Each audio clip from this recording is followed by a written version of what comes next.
கிறிஸ்தியர்களுக்குள் மிகவும் அன்பாய் அழைக்கப்பட்ட அன்புக்குரிய சகோதர சகோதரர்கள் அனைவருக்கும் நம்முடைய பிதாவாகிய தேவனாலும் நம்முடைய ஆண்டவராகிய இயேசு கிறிஸ்துவினாலும் உங்கள் அனைவருக்கும் சந்தோஷமும் சமாதானமும் உண்டாவது என்ற வாழ்த்துக்களோடும் கூட அடியன் சார்ந்திருக்கிறதான திருச்சி பட்டணத்தில் இருக்கக்கூடிய சகோதர சகோதரிகள் கூட வாழ்த்துக்களை கூட உங்களுக்கு சொல்லிக்கொள்ள கடமைப்பட்டுள்ளேன். அன்பான சகோதர சகோதரிகளே, எல்லாரும் நல்லா இருக்கீங்களா?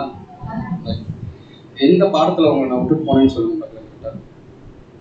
நான் அப்பயே சொல்லிட்டு போனேன், நான் வருவேன், திருப்பி வந்து நான் 4 கேள்வி கேட்பேன் அப்படின்னு சொன்னேன். ஞாபகம் இருக்கா? என்ன ஞாபகம் இருக்கா? அப்படி ஃபஸ்ட்டு நான் இன்ட்ரோடியூஸ் ஆகிக்கணும் உங்கள்கிட்ட. சேஷ்டபுத்திர பாகம் அப்படிங்கிற ஒரு சப்ஜெக்டை நம்ம பார்த்தோம் இல்லையா? சரி, அதுலேருந்து நம்ம கேள்வி கேட்க போகிறது இல்லை. நம்ம ஏன்னா இந்த பாடமே ஒரு 1.5 மணி நேரம் பாடம்ன்றதுனால ஈஸியாக நம்ம கடந்து போயிடலாம். எது கேள்வி கேட்டாலும் நீங்கள் கரெக்டாக பதில் சொல்லுவீங்க அன்பான சகோதர சகோதரிகளே. சரி, ஓகே. இன்னைக்கு நம்ம பாடத்தில் பார்க்கலாம். என்ன பாடம் அப்படின்னா, எதிராளியான பிசாசானவன். யாரு பிசாசு? சொல்லுங்க பார்க்கலாம். யாரு துன்மார்க்கம் பண்றா? யாரு கேட்டவங்க? இப்படியே கேட்டுட்டு இருந்தா 1.5 மணி நேரம் ஆயிடும். ஓகே, அப்ப நம்ம யாரு, நம்மளுடைய மைண்ட்லாம் எப்படி இருக்கும், நம்மளுடைய யோசனைகள் எப்படி இருக்கும்? சாத்தான் அப்படின்னா நீங்க இமேஜின் பண்ணி வச்சிருக்கிறது என்ன? சொல்லுங்க. இன்னைக்கு உலகத்துல நம்மள நிறைய பேர் வந்து இதை சொல்லியே நம்மளை பயமுறுத்துறாங்க இல்லையா? சாத்தானோட பிடியில இருக்கீங்க, தந்திர கட்டுகள் உங்களை வந்து ஆட்டி படைக்குது, ஜெபம் பண்ணா மட்டும்தான் பிசாசு வெளியே போவா அப்படிலாம் சொல்றாங்க இல்லையா? இப்ப இதை குறிச்சு உங்களுடைய கருத்து என்ன? பிரதர், எங்க வீட்டு பக்கத்துல ஒருத்தவங்களுக்கு பிசாசு பிடிச்சிருந்துச்சு, நான் பார்த்தேன் அப்படின்னு சொல்ல முடியுமா? இல்ல அந்த புளிய மரத்துல ஆணிலாம் அடிப்பாங்க தெரியுங்களா, மந்திரிச்சு கட்டுறது, அதெல்லாம் இதெல்லாமே நீங்க இந்த காலத்துலயும் நீங்க நம்புறீங்களா? ஃபர்ஸ்ட், இப்ப 2026 மாடர்ன் உலகத்துல இருக்கோம் இல்லையா? இப்பயும் இந்த மந்திரிச்சு கட்டுறது, இந்த தாயத்து, இந்த பேய் பிசாசு இதெல்லாம் இருக்குன்னு நீங்க விசுவாசிக்கிறீங்களா? ஆவி இருக்குன்றது ஆண்டவர் பிள்ளைங்க நம்ப மாட்டாங்க, மற்றவங்க நம்புவாங்கன்னு சொல்றீங்க. ஆண்டவர் பிள்ளைங்க எங்க இருக்காங்க? அப்படி சொல்ல மாட்டேங்கிறீங்க. நம்ப மாட்டோம். ஓகே, சரி, இன்னைக்கு நம்ம பார்க்கலாம். அப்ப பிசாசுக்குன்னு ஒரு உருவம் இருக்கா? பிசாசு எப்படி இருப்பான்? அவனை போய் நம்ம டீட்டெயிலா படிக்க போலாம் அன்பான சகோதர சகோதரர்களே. அதுக்கு முன்னாடி 1 பேதுரு 5:8 நமக்காக பேதுரு சொல்லியிருக்கிறார் பாருங்க, படிங்க. தெளிந்த புத்தியுள்ளவராய் இருங்கள், விழித்திருங்கள். ஏனெனில் உங்கள் எதிராளியாகிய பிசாசானவன் கெர்ச்சிக்கிற சிங்கம் போல் எவனை விழுங்கலாமோ என்று வகை தேடி சுட்டு திரிகிறான். சாத்தான் காத்திருக்கல, சாத்தான் ஓடி வரல. வசனமே எப்படி சொல்லுது அப்படின்னா, சிங்கம் போல எவனை விழுங்கலாமோ என்று வகை தேடி சுற்றி திரிகிறான்.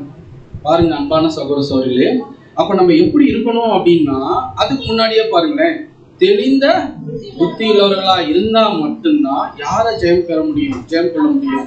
பிசாச. அப்ப நம்மளாம் தெளிந்த புத்தியுள்ளவர்களா இருக்கிறோமா? இருக்கும். அப்ப நான் கேட்டேன் முன்னாடியே, அப்ப சாத்தான் எப்படி இருப்பான் அப்படின்னா, நம்மளுடைய பதில் வேதாகமத்துல எப்படி இருக்கு சொல்லுங்க பார்க்கலாம். எப்படி இருப்பான்? ஒரு அனுமானத்துல சொல்லுங்க. நீங்க நினைக்கிற மாதிரி எப்படி இருப்பான் அப்படின்னா, சிஸ்டர் சொன்னாங்க கொம்பு வச்சுட்டு இருப்பான். அப்படியா? நீங்க சொல்ற இமேஜ் எல்லாமே இருக்கு, பல்லு இருக்கு, இப்படி இருப்பானா? எப்படி எல்லா இமேஜும் பார்த்துட்டீங்களா? வரிசைக்கு அவங்க சொல்லிட்டே இருக்கிறேன். வாலு, கொம்பு, சரி, நீங்க என்ன வேணா சொல்லுங்க, நீங்க இமேஜின் பண்ணிக்கோங்க. சரி, அப்படிதான் இருப்பானா நம்மளுடைய சாத்தான் அப்படின்னா? அப்படியா? பாருங்களேன், நம்ம இப்படியே சொல்லி சொல்லி சொல்லி நம்மளுடைய மனக்கண்ணை குருடாக்கி வச்சிருக்காங்க அன்பான சகோதர சகோதரிகளே. இன்னைக்கு நம்ம பார்க்கக்கூடிய மிகப்பெரிய பாடம் எப்படி இருக்கு அப்படின்னா, தீர்க்க தரிசனத்தின் அடிப்படையில இருக்க போகுது அன்பான சகோதர சகோதரிகளே. நம்ம ஏசாயா தீர்க்க தரிசன புத்தகம் படிச்சிருக்கோம் இல்லையா? எசேக்கியேல் படிச்சிருக்கோம் இல்லையா? அந்த புத்தகம்லாம் இருக்கு பாத்தீங்களா? அதுல சாத்தானை குறிச்சு தெளிவா சொல்லப்பட்ட வசனங்களை என்னன்னு டீட்டெயிலா ஆராய போறோம். இன்னைக்கு நம்ம என்ன தெரிஞ்சுக்க போறோம்னா, யார் சாத்தான், சாத்தானை யார் உருவாக்கணும், சாத்தானுக்கு என்ன இருக்குங்க, என்ன இருக்கு? தந்திரமா மயக்கக்கூடிய அளவுக்கு ஒரு தந்திரம் இருக்கு. அப்ப அப்போ சாத்தானோட முடிவு என்ன, இது எல்லாத்த குறிச்சு நம்ம டீட்டெயிலா படிக்கலாம் அன்பான சகோதர சொல்லி. அப்போ முழுக்க முழுக்க நம்ம யாரை குறிச்சு படிக்க போறோம் அப்படின்னு பார்த்துட்டோம்னா, யாரை குறிச்சு படிக்க போறாங்க? சாத்தானை குறிச்சு படிக்க போறோம். சரி, ஓகே. இப்போ கெர்ச்சிக்கிற சிங்கம்னா என்ன? நான் எப்படி கேள்வி கெர்ச்சிக்கிற சிங்கம்னா யாரை குறிக்கும்?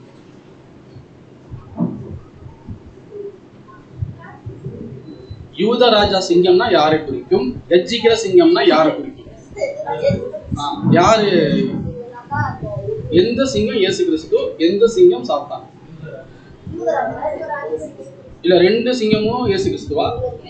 அப்ப சொல்லுங்க, கெர்ச்சிக்கிற சிங்கம் எதுங்க? யாரை விழுங்கலாமோ என்று வகை தேடி சுத்தி திரிகிற சிங்கம் தான் எதுங்க? கெர்ச்சிக்கிற சிங்கம். அன்பான சகோதர சகோதரிகளே, ஒரு காடு இருக்குன்னு வச்சுக்கோங்களேன். அந்த காட்டுக்கு ராஜா யாருங்க?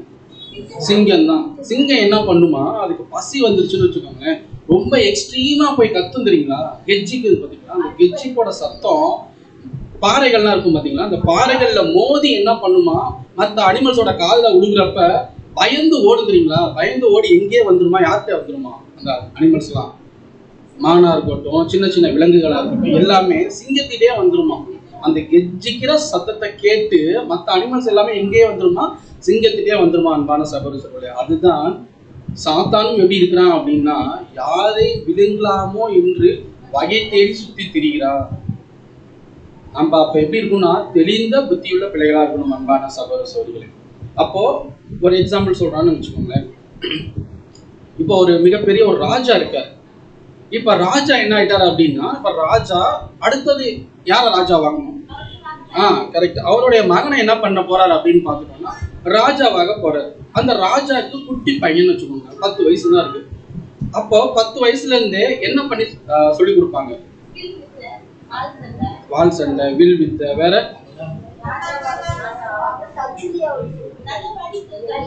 ஃபர்ஸ்ட் வந்து என்ன அப்படின்னா, ஒரு ராஜாவா ஆகிறதுக்கு குவாலிஃபிகேஷன் முக்கியம், கல்வி ரொம்ப ரொம்ப முக்கியம் அன்பான சகோதர சகோதரிகள். அப்ப ராஜா கல்வி அறிவு இருந்தா தானே மக்களை அரசாட்சி பண்ண முடியும். அதுக்கப்புறம் புத்தியுள்ள பிள்ளையா இருக்கணும் ஒரு ராஜா. நம்ம நீ பார்க்கக்கூடிய பாடம் வந்து சாத்தான் தான். நம்ம ஏன் இதை பார்க்குறோம்னா, பின்னாடி இருக்கும் பாருங்க, ஏன் பார்க்குறோங்க. அடுத்தது வந்து அவர் ராஜாவாகிறதுக்கு என்ன குவாலிஃபிகேஷன் இருக்கணும் அப்படின்னா, ஃபர்ஸ்ட் கல்வி, அதுக்கப்புறம் அரசாட்சி பண்ண தெரியணும் மக்களை. ஈக்குவலா பார்ஷாலிட்டி பார்க்கக்கூடாது. பார்ஷாலிட்டியே என்ன பண்ணக்கூடாதுங்க, ராஜா பார்க்கக்கூடாது. எல்லா மக்களையும் ஒரே கண்ணோட்டத்துல தான் பார்க்கணும். இன்னொன்னு, அரசியல் புத்தி தெரிஞ்சிருக்கணும் அந்த பிள்ளைக்கு. ராஜா என்ன சொல்லி கொடுப்பாரு அப்படின்னா, நல்ல கல்வியை கொடுப்பாரு. அது மட்டும் இல்லாம அரசியல் தன்மை எப்படி இருக்குன்றத சொல்லி கொடுப்பாரு. அதுக்கப்புறம் என்ன கொடுப்பாரு அப்படின்னா, அரசாட்சி எப்படி பண்றதையும் சொல்லி கொடுப்பாரு. அது மட்டும் இல்ல, அந்த நாட்டோட பொருளாதாரம். இப்போ மிகப்பெரிய ஒரு ராஜா இருக்காருன்னா என்ன பண்ணுவார் அப்படின்னா, அவர் என்ன பண்ணுவாருங்க, அவருடைய எதிராளிகள்லாம் கொன்னுட்டு நிறைய செல்வங்கள் வச்சிருப்பாரு, நிறைய இடங்களை கைப்பற்றி இருப்பாரு இல்லையா. இதெல்லாமே யாருக்கு சொல்லணும்? தன்னுடைய மகனுக்கு சொல்லுவாரு. அதுக்கப்புறம் அந்த நாட்டோடைய வரலாறு கண்டிப்பா தெரிஞ்சிருக்கணும். அங்க இருக்கக்கூடிய மதங்கள், அங்க இருக்கக்கூடிய மலைகள், ஏரிகள், குளங்கள், மண்வளம் எல்லாத்த பத்தி யாருக்கு தெரிஞ்சிருக்கணும் அப்படின்னா, வளரக்கூடிய ராஜாக்கு தெரிஞ்சிருக்கணும். அதுக்கப்புறம் அதுல இருக்கக்கூடிய மந்திரிகளை எல்லாத்தையும் கரெக்டாக தெரிஞ்சு வச்சிருக்கணும். ஏன் அப்படின்னா, ராஜாவை விழ வைக்கக்கூடிய அளவுக்கு கூட இதுல இருப்பாங்க, அந்த அந்த அமைப்புல ஆள் இருப்பாங்க. அதனால மந்திரிகளுக்குமே யார் ஜாக்கிரதையா இருக்கணும் அப்படின்னு பாக்கணும்னா, இந்த வளரக்கூடிய ராஜா ஜாக்கிரதையா இருக்கணும். இன்னும் ஒருத்தர் ரொம்ப ரொம்ப ரொம்ப முக்கியம், அவரை குறிச்சும் சொல்லியிருப்பாரு அவங்க அப்பா. யார்? மந்திரிகள் போட்டாச்சு, மந்திரிகள், மதங்கள், இத கண்டிப்பா சொல்லுவார் அவங்க அப்பா. அந்த பையன்கிட்ட கண்டிப்பா சொல்லுவார். படைத்தலைவன் எதுக்கு சொல்றாரு ராஜா? கடவுளை பத்தி சொல்லியிருக்காரு. அதுதான் இந்த அரசியல், ஆன்மீக அரசியல் வந்துடும் வச்சுக்கோங்க. நான் சொல்ற கேள்வி புரியுதுங்களா உங்களுக்கு? அதாவது ஒரு ராஜா அவரோட பையனை இதெல்லாமே சொல்லி வளர்ப்பாரு. இதை விட முக்கியமா ஒன்ன சொல்லி வளர்ப்பாரு. யார கரெக்டா சொன்னாங்க? எதிராளிகள். ஏன் அப்படின்னா, இவங்கள்ட்ட நீ ஜாக்கிரதையா இரு.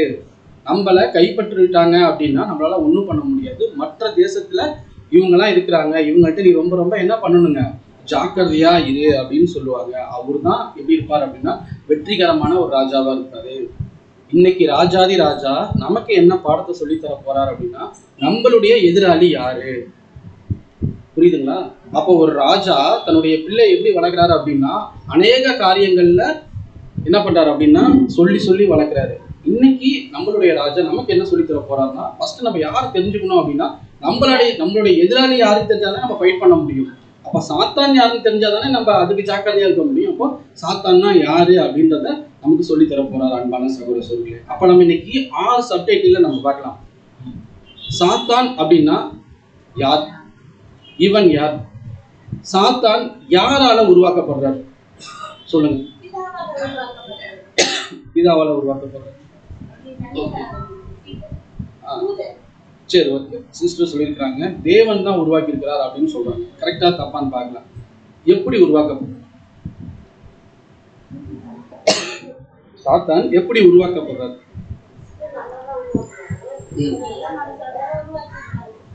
தேவன் நல்ல மனசோட தான் உருவாக்கி இருக்கிறாரு. ஆனா சாத்தான் தான் சரியில்லையா? சரி, எப்படி சாத்தானா மாறுறான்? சரி, அடுத்தது இவனுடைய தந்திரம் என்ன, சரிங்களா? அடுத்தது இவனுடைய முடிவு என்ன? இது எல்லாமே நம்ம டீட்டெயிலா ஆராய்ஞ்சு படிக்க போலாம் அன்பான சகோதர சகோதரிகளே.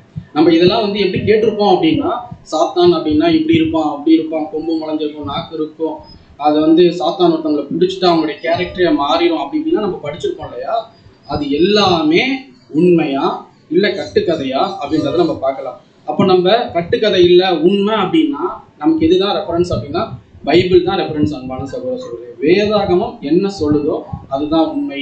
நம்ம ஏற்கனவே ஒரு கோர் வசனம் போடுவோம் இல்லையா? சத்தியத்தை அறிவீர்கள், சத்தியம் உங்களை விடுதலையாக்கும், சத்தியம்தான் நம்மளே விடுதலையாக்கும். சரி, ஓகே. சாத்தான் என்பவன் யார் அப்படிங்கிறத நம்ம பார்க்கலாம். எப்படி பார்க்க போறோம் அப்படின்னா ரொம்ப இன்ட்ரெஸ்டிங்கா இருக்கும். நம்ம ஏற்கனவே சொன்னோம் இல்லையா, 2 தீர்க்க தரிசன புத்தகம் சொன்னோம். ஏசாயா, எசேக்கியேல் 2 தீர்க்க தரிசன புத்தகம் சொன்னோம். இப்ப எசேக்கியேல்ல இருந்து ஒருத்தரை குறிச்சு நம்ம டீட்டெயிலா படிக்கலாம். நம்ம படிக்கிறப்ப எப்படி இருக்கும் அப்படின்னா, இவரு எப்படி நம்ம சாத்தானுக்கு அடையாளமா சொல்றாங்க அப்படின்றது நமக்கு ஒரு கேள்வி வரும். ஆனா கடைசி ஒரு வசனத்துல தான் நமக்கே தெரியும், ஓ அப்போ தீர்க்க தரிசனமா சொல்லப்பட்டது எல்லாமே 100க்கு 100 என்னதான் உண்மைதான் அப்படின்னு நம்ம தெரிஞ்சுக்கலாம். படிங்க சிஸ்டர், பொறுமையா படிங்க. எசேக்கியேல் 28:1. கர்த்தருடைய வார்த்தை எனக்கு உண்டாகி அவர் மனுபுத்திரனே, நீ தீர்வின் அதிபதியை நோக்கி கர்த்தராகிய ஆண்டவர் வருகிறது என்னவென்றால், உன் இருதயம் மேட்டிமை கொண்டு நான் தேவன், நான் சமுத்திரத்தின் நடுவே தேவாசனத்தில் வீட்டிருக்கிறேன் என்றும் நீ சொல்லி உன் இருதயத்தை தேவனின் இருதயத்தை போல ஆக்கினாலும் நீ மனுஷனே அல்லாமல் தேவன் அல்ல. அன்பான சகோதர சகோதரிகளே, நல்லா நம்ம கூர்ந்து கவனிக்கணும். நம்ம எடுக்கக்கூடிய பாடம் எதிராளியான பிசாசானவன் சாத்தானை குறித்து நம்ம படிக்க போறோம். நம்ம ஏன் எசேக்கியேல் தீர்க்க தரிசனத்துல இருந்து இந்த வசனம் எடுக்கிறோம் அப்படின்னா, அப்போ யார் சாத்தான் அப்படின்னு அதானே நம்ம ஃபர்ஸ்ட் கேள்வி கேட்டோம். சாத்தான் எப்படி இருப்பான், சாத்தான் யாரு அப்படிங்கிறதுக்காக தான் ஃபர்ஸ்ட் ரெஃபரன்ஸ் எங்க எடுக்கிறோம் அப்படின்னா எசேக்கியேல் 28:1 கர்த்தருடைய வார்த்தை எனக்கு உண்டாகி, யாருக்கு உண்டாகி? எசேக்கியேலுக்கு உண்டாகி. அப்பதான் தேவன் சொல்றாரு, மனுபுத்திரனே எசேக்கியேலே, நீ தீர்வின் அதிபதியை நோக்கி. இப்ப எசேக்கியேல்கிட்ட தேவன் சொல்றாரு, இப்ப எசேக்கியேல் என்ன பண்ணணுமா, தீர்வின் அதிபதியை நோக்கி ஒரு விஷயம் சொல்லணும். என்னன்னா, கர்த்தராகிய ஆண்டவர் உரைக்கிறது என்னவென்றால், உன் இருதயம் மேட்டிமை கொண்டு நான் தேவன், நான் சமுத்திரத்தின் நடுவிலே சொல்லுங்க பார்க்கலாம், தேவ வசனத்தில் வீற்றிருக்கிறேன் என்று நீ சொல்லி உன் இருதயத்தை தேவனின் இருதயம் போல் ஆக்கினாலும் நீ மனுஷனே அல்லாமல் தேவனே அல்ல. இத போய் யார்கிட்ட சொல்லணுங்க? எசேக்கியேல் தீர்வின் ராஜாட்ட சொல்லணும். யார் தீர்வின் ராஜா?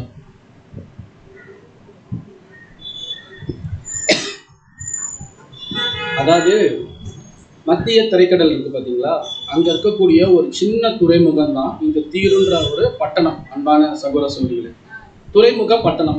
இந்த துறைமுக பட்டணத்துல தான் ஒரு ராஜா இருக்கார். அதனாலதான் தீருவின் ராஜா, அவரோட பேரே ஊரு பேரை வச்சுதான் வருது. அன்பான சகோதர சகோதரிகளே, இவரோட வேலையே என்ன அப்படின்னு பார்த்தோம்னா, மற்ற தேசங்கள்ல இருந்து வரக்கூடிய கப்பல்கள்லாம் வரும் பார்த்தீங்களா, சரக்கு கப்பல்லாம் வரும் பார்த்தீங்களா, அது எல்லாமே எந்த தேசத்தை தாண்டி தான் போகணுங்க? எந்த பட்டணத்தை தாண்டி தான் போகணும்?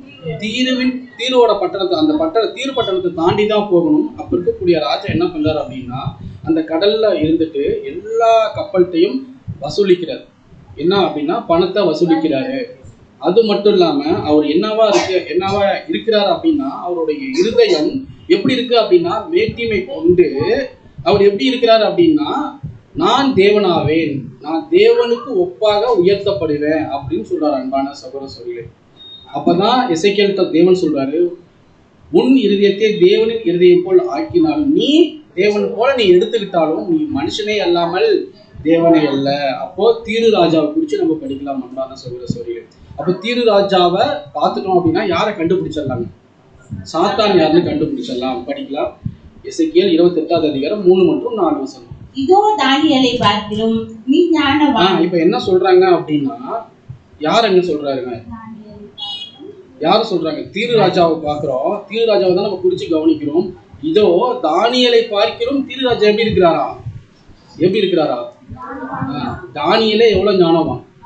நெபுகாத்நேச்சர் தானியேலை கூட்டிட்டு போனார் பாத்தீங்களா? எல்லா ஜனங்களும் இருந்தாங்க, ஆனா செலக்டடா எடுத்துட்டு போனார் நெபுகாத்நேச்சர். அவருடைய அடிமையா கூட்டிட்டு போனார், நல்ல திறமை வாய்ந்தவங்களை. அதுல தானியேலும் போனார். ஆனா வசனம் பாருங்க, தானியேலை பார்க்கிலும் நீ ஞானவான், அந்த தீருவின் அதிபதி. ரகசியமானதொன்றும் உனக்கு மறைபொருள் அல்ல. அப்ப யாருக்கு மறைபொருள் இல்லையா? அந்த தீருவின் அதிபதிக்கு மறைவானது ஒன்றுமே கிடையாது. அப்ப தீருவின் அதிபதி தான் நம்ம யாருன்னு சொன்னாங்க? ராஜா கிடையாது. அவர் சாத்தானுக்கு அடையாளமா நம்ம படிச்சுட்டு இருக்கிறோம். படிங்க. நீ உன் ஞானத்தினாலும் உன் புத்தியினாலும் பொருள் சம்பாதித்து பொன்னையும் வெள்ளியையும் உன் பொக்கிஷ சாலைகளில் சேர்த்து கொண்டாய். உன் வியாபாரத்தினாலும் உன் மகா ஞானத்தினாலும் உன் பொருளை பெருக்க பண்ணினாய். உன் இருதயம் உன் செல்வத்தினால் மேன்மையாயிற்று. அவருடைய அந்த துறைமுகத்துல வரக்கூடிய கப்பல் எல்லாத்துக்கும் என்ன பண்ணிருக்கிறாரு அப்படின்னா, கப்பம் வாங்கியிருக்கிறாரு, வரி வாங்கியிருக்கிறாரு, பணம் வசூலிச்சதுனால, பணம் வசூலிச்சு என்ன ஆகுறாரு அப்படின்னா, ரொம்ப செல்வந்தர் ஆனதுனால அவருக்கு என்ன வந்துருச்சுங்க? மேட்டிமை வந்துருச்சு. பாருங்க, ஞானத்திலும் உன் பொருளை பெருக பண்ணினாய், உன் இருதயம் உன் செல்வத்தினால் என்ன ஆயிடுச்சுங்க? மேட்டிமை ஆயிடுச்சு. தீருவின் அதிபதியை குறிச்சு படிக்கிறோம். அப்பதான் தேவன் சொல்றாரு, மனுபுத்திரனே, நீ தீரு ராஜாவை குறித்து புலம்பி அவனை நோக்கி, கர்த்தராகிய ஆண்டவர் உரைக்கிறது என்னவென்றால், நீ விசித்திரமாய் செய்யப்பட்ட முத்திரை மோதிரம், நீ ஞானத்தால் நிறைந்தவன், பூரண அழகுள்ளவன். தீரு அதிபதி எப்படி இருக்கிறாரா? பூரண அழகுள்ளவன். சரி, ஓகே. இப்படிதான் நீங்க தீருவின் அதிபதியை குறிச்சு தானே நம்ம படிச்சுட்டு இருக்கிறோம். தீருவின் அதிபதிக்கும் யாரை குறிச்சு படிக்க போறாங்க நம்ம சப்ஜெக்ட்? சாத்தானுக்கு என்ன சம்பந்தம்? ஏதாவது உங்களுக்கு கேள்வி வருதா? சாத்தான் அழகாதான். அதெல்லாம் கரெக்டு தான் சார். இப்போ நான் என்னன்னா, இப்போ தீருவின் அதிபதியை குறித்து படிச்சுட்டு இருக்கிறோம். அவர் மத்திய தரைக்கடலில் இருக்கிறாரு அந்த பட்டணம். அந்த பட்டணத்தில் தீருன்னு ஒரு அதிபதி இருக்கிறாரு. அவர் தான் என்ன பண்றாரு அப்படின்னா, எல்லா நாட்டோட செல்வங்களையும் இவர் எடுத்துக்கிறாரு. செல்வங்கள் பெருக அவருக்கு ஒரு மிகப்பெரிய ஒரு மேட்டிமை வந்துருச்சு. இதெல்லாமே படிக்கிறோம் இல்லையா? இப்போ ஒரு வசனம் நான் சொன்னேன் இல்லையா, ஒரு வசனம் உங்களையே கரெக்டாக கண்டுபிடிக்க வைக்கணும். இப்போ இந்த வசனம் படிங்க, கரெக்டாக கண்டுபிடிச்சிருக்கீங்க. 28:13 எசேக்கியேல் படிங்க. நீ தேவனுடைய தோட்டமாகிய ஏதேனில் இருந்தவன். நீங்க ஆதியாகமம் புத்தகம் எல்லாமே படிச்சிருக்கோம். எசேக்கியேல் படிக்கிறது கஷ்டம் தான், சரிங்களா? ஆனா நம்ம ஆதியாகமம் படிச்சிருக்கோம். தீருவின் அதிபதி எப்ப ஏதேன் தோட்டத்துக்கு போனாரு? யோசிக்க வைக்குதுங்களா வேத வசனம்? நம்மள நல்லா யோசிச்சு பாருங்க அன்பான சகோதர சகோதரிகளே. தீருவின் அதிபதியை குறிச்சு தானே நம்ம படிச்சுட்டு வந்தோம் எசேக்கியேல்ல. இப்ப வசனம் இருக்கு பாருங்க, அதே எசேக்கியேல் 28:13 தான் தொடர்ந்து வரதுல, நீ தேவனுடைய தோட்டமாகிய எங்க இருந்தாரா? ஏதேன்ல இருந்தது யாரு? இல்ல, யாரா? சாத்தான் மட்டுமா இருந்தாரு? ஆதாம் ஏவாள் சாத்தான். இப்ப வந்துருச்சுங்களா சாத்தான்? அப்ப நம்ம தீருவின் அதிபதி அப்படிங்கிறது யாரை குறிச்சுதான் நம்ம படிச்சுட்டு இருக்கிறோம் இவ்வளவு நேரம். அப்ப பூரண அழகுள்ளவன் யாரு? மேட்டிமைக்கெல்லாம் சொந்தக்காரன். ஓகே, படிங்க ஸ்டடி. பத்மராகம், புஷ்பராகம், வைரம், கடிகை பச்சை, கோமேதகம், எஸ்பி, ரத்தின நீலம், மரகதம், மாணிக்கம் முதலான சகலவித ரத்தினங்களும் பொன்னும் உன்னை மூடிக்கொண்டிருக்கிறது. சாத்தான சுத்தி பாருங்களேன். நீ தேவனுடைய தோட்டமாகிய ஏதேனில் இருந்தவன் யாருங்க? சாத்தான். அந்த சாத்தானுக்கு என்னென்னலாம் இருக்குன்னா பத்மராகம், புஷ்பராகம், வைரம், படிகை பச்சை, இது எல்லாமே பாருங்களேன் பொன்னும் உன்னை மூடிக்கொண்டிருக்கிறது. அப்ப சாத்தான் எப்படி இருப்பான் பாருங்க அன்பான சகோதர சகோதரி. நீ சிருஷ்டிக்கப்பட்ட நாளில் உன் மேலத்தாள வாக்கியங்களும் உன் நாதசுரங்களும் உன்னிடத்தில் ஆயத்தம் பட்டிருந்தது. அவர் பிறக்கிறப்பே எப்படி பிறந்திருக்கிறார் அப்படின்னா கீத வாக்கியங்கள் முழங்க பிறந்திருக்கிறார். அன்பான சகோதர சகோதரி, நம்ம நினைச்சிட்டு இருக்கிறோம் சாத்தான் அப்படின்னா என்னென்னமோ இமேஜின் பண்ணிட்டு இருந்தோம் இல்லையா? பாருங்க எல்லா கற்களும் அவனை மூடிட்டு இருக்கிறதுனாலதான், மூடி இருந்ததுனாலதான் அந்த எப்படி சொல்றது, அந்த ஜொலிக்கும் இல்லையா வைரங்கள்லாம் ஜொலிக்கிறப்பதான் அதுலதான் யார் விழுந்துட்டா அப்படின்னா யாருங்க விழுந்துட்டா? ஏவாள் விழுந்துட்டாங்க. வசனம் படிக்கலாம், எசேக்கியேல் 28:14. காப்பாற்றுகிறதுக்காக அபிஷேகம் பண்ணப்பட்ட கேருப் சிஸ்டர் கரெக்டா சொன்னாங்க. சாத்தான் எப்படி இருப்பான் அப்படின்னா அவன் ஒரு தூதன் அப்படின்னு சொன்னாங்களே. கேருப் அப்படின்னா ஒரு தூதன், மனுஷனுக்கு மேலான நிலைமையில இருக்கக்கூடிய ஒரு கேருப், அவன் தான் தூதன். காப்பாற்றுறதுக்காக தேவன் என்ன பண்றாரு அப்படின்னா ஏதேன் தோட்டத்துல யார வச்சாருங்க? அந்த சாத்தானை வச்சாரு. ஆனா அந்த சாத்தான் என்ன பண்றான் அப்படின்னு பாத்துட்டோம் அப்படின்னா படிச்சு அடுத்தது, தேவனுடைய பரிசுத்த பர்வதத்தில் உன்னை வைத்து அக்கினிமயமான கற்களின் நடுவே உலாவினாய். அப்படி உலாவி என்ன பண்றாரு அப்படின்னா நான் ஏன் இந்த பூமிக்கு வரணும், நான் மேலான நிலையில இருக்கக்கூடிய நானு இந்த மனுஷர்களை நான் வந்து பாக்குறதுக்காக நான் வந்தேன்னு சொல்லிட்டு அவனுடைய எண்ணம், அவருடைய செயல், சிந்தனை எல்லாம் என்ன ஆகுது அப்படின்னு பாத்தோம்னா மிகப்பெரிய மேட்டிமைக்குள்ள போகுது. அன்பான சகோதர சகோதரிகளே, அப்போ என்ன எப்படி போய் ஃபர்ஸ்ட் பாருங்களேன், எப்பயுமே ஒரு விஷயத்த சொன்னா ஈஸியா யாரு அட்ராக்ட் ஆகும், ஈஸியா விழுந்துருவாங்க பாருங்க. அதனாலதான் சாத்தான் ஃபர்ஸ்ட் யார் டச் பண்ணலங்க? ஆதாம டச் பண்ணல. யார் டச் பண்ணா? ஏவாளை டச் பண்ணா. அன்பான சகோதர சகோதரிகளே, அப்போ ஸ்திரீகள் பலவீனமானவர்கள் தான் ஒரு சில விஷயத்துல. அன்பான சகோதர சகோதரி, நம்ம ஒத்துக்கதான் வேணும். அதனாலதான் என்ன ஆகுது அப்படின்னு பாத்துட்டோம்னா ரெண்டு பேருமே என்ன பண்றாங்க, ஏதேன் தோட்டத்தை விட்டு அவங்க வந்து வெளியே வரக்கூடிய ஒரு சூழ்நிலைக்குள்ள இருக்கிறாங்க. அப்ப நம்ம பாக்குறோம் இவன் யார் அப்படின்னா இவன் எப்படியாப்பட்ட கேரக்டர் கொண்டவன்? நம்ம படிச்சோம் இல்லையா? மேட்டிமையான கேரக்டர் கொண்டவன். இவன் புத்தியில எப்படி இருந்தான்? யாரை காட்டிலும் ஞானவன், தானியலை காட்டிலும் ஞானவானா இருந்தான். இப்ப நம்ம பாக்குற மாதிரி கொம்போ நாக்கு நீட்டிட்டோ வால் வச்சா இருந்தா அவன் எப்படி இருந்தாங்க? அவன் ஞானவான் தான். இல்ல நானு அழகுனா இருந்துச்சு வசனம், அழகுனா இருந்துச்சு, அழகு கிடையாது, பூரண அழகுள்ளவன். நல்லா நீங்க தெரிஞ்சுக்கணும், அதுதான் வேத வசனம். அன்பான சகோதர சகோதரி, நம்ம அப்படியே நீங்க படிச்சுட்டு போயிடாதீங்க. அழகானவன் இல்ல, பூரண அழகு உள்ளவனா தேவன் படைச்சாரு. தேவன் சாத்தானை எப்படி படைச்சாருன்னா நல்லவனா தான் படைச்சாரு. மேல வாத்தியங்கள்லாம் முழங்க இவனை படைச்சாரு. படைச்சு பூமிக்கு அமுச்சு விட்டாரு.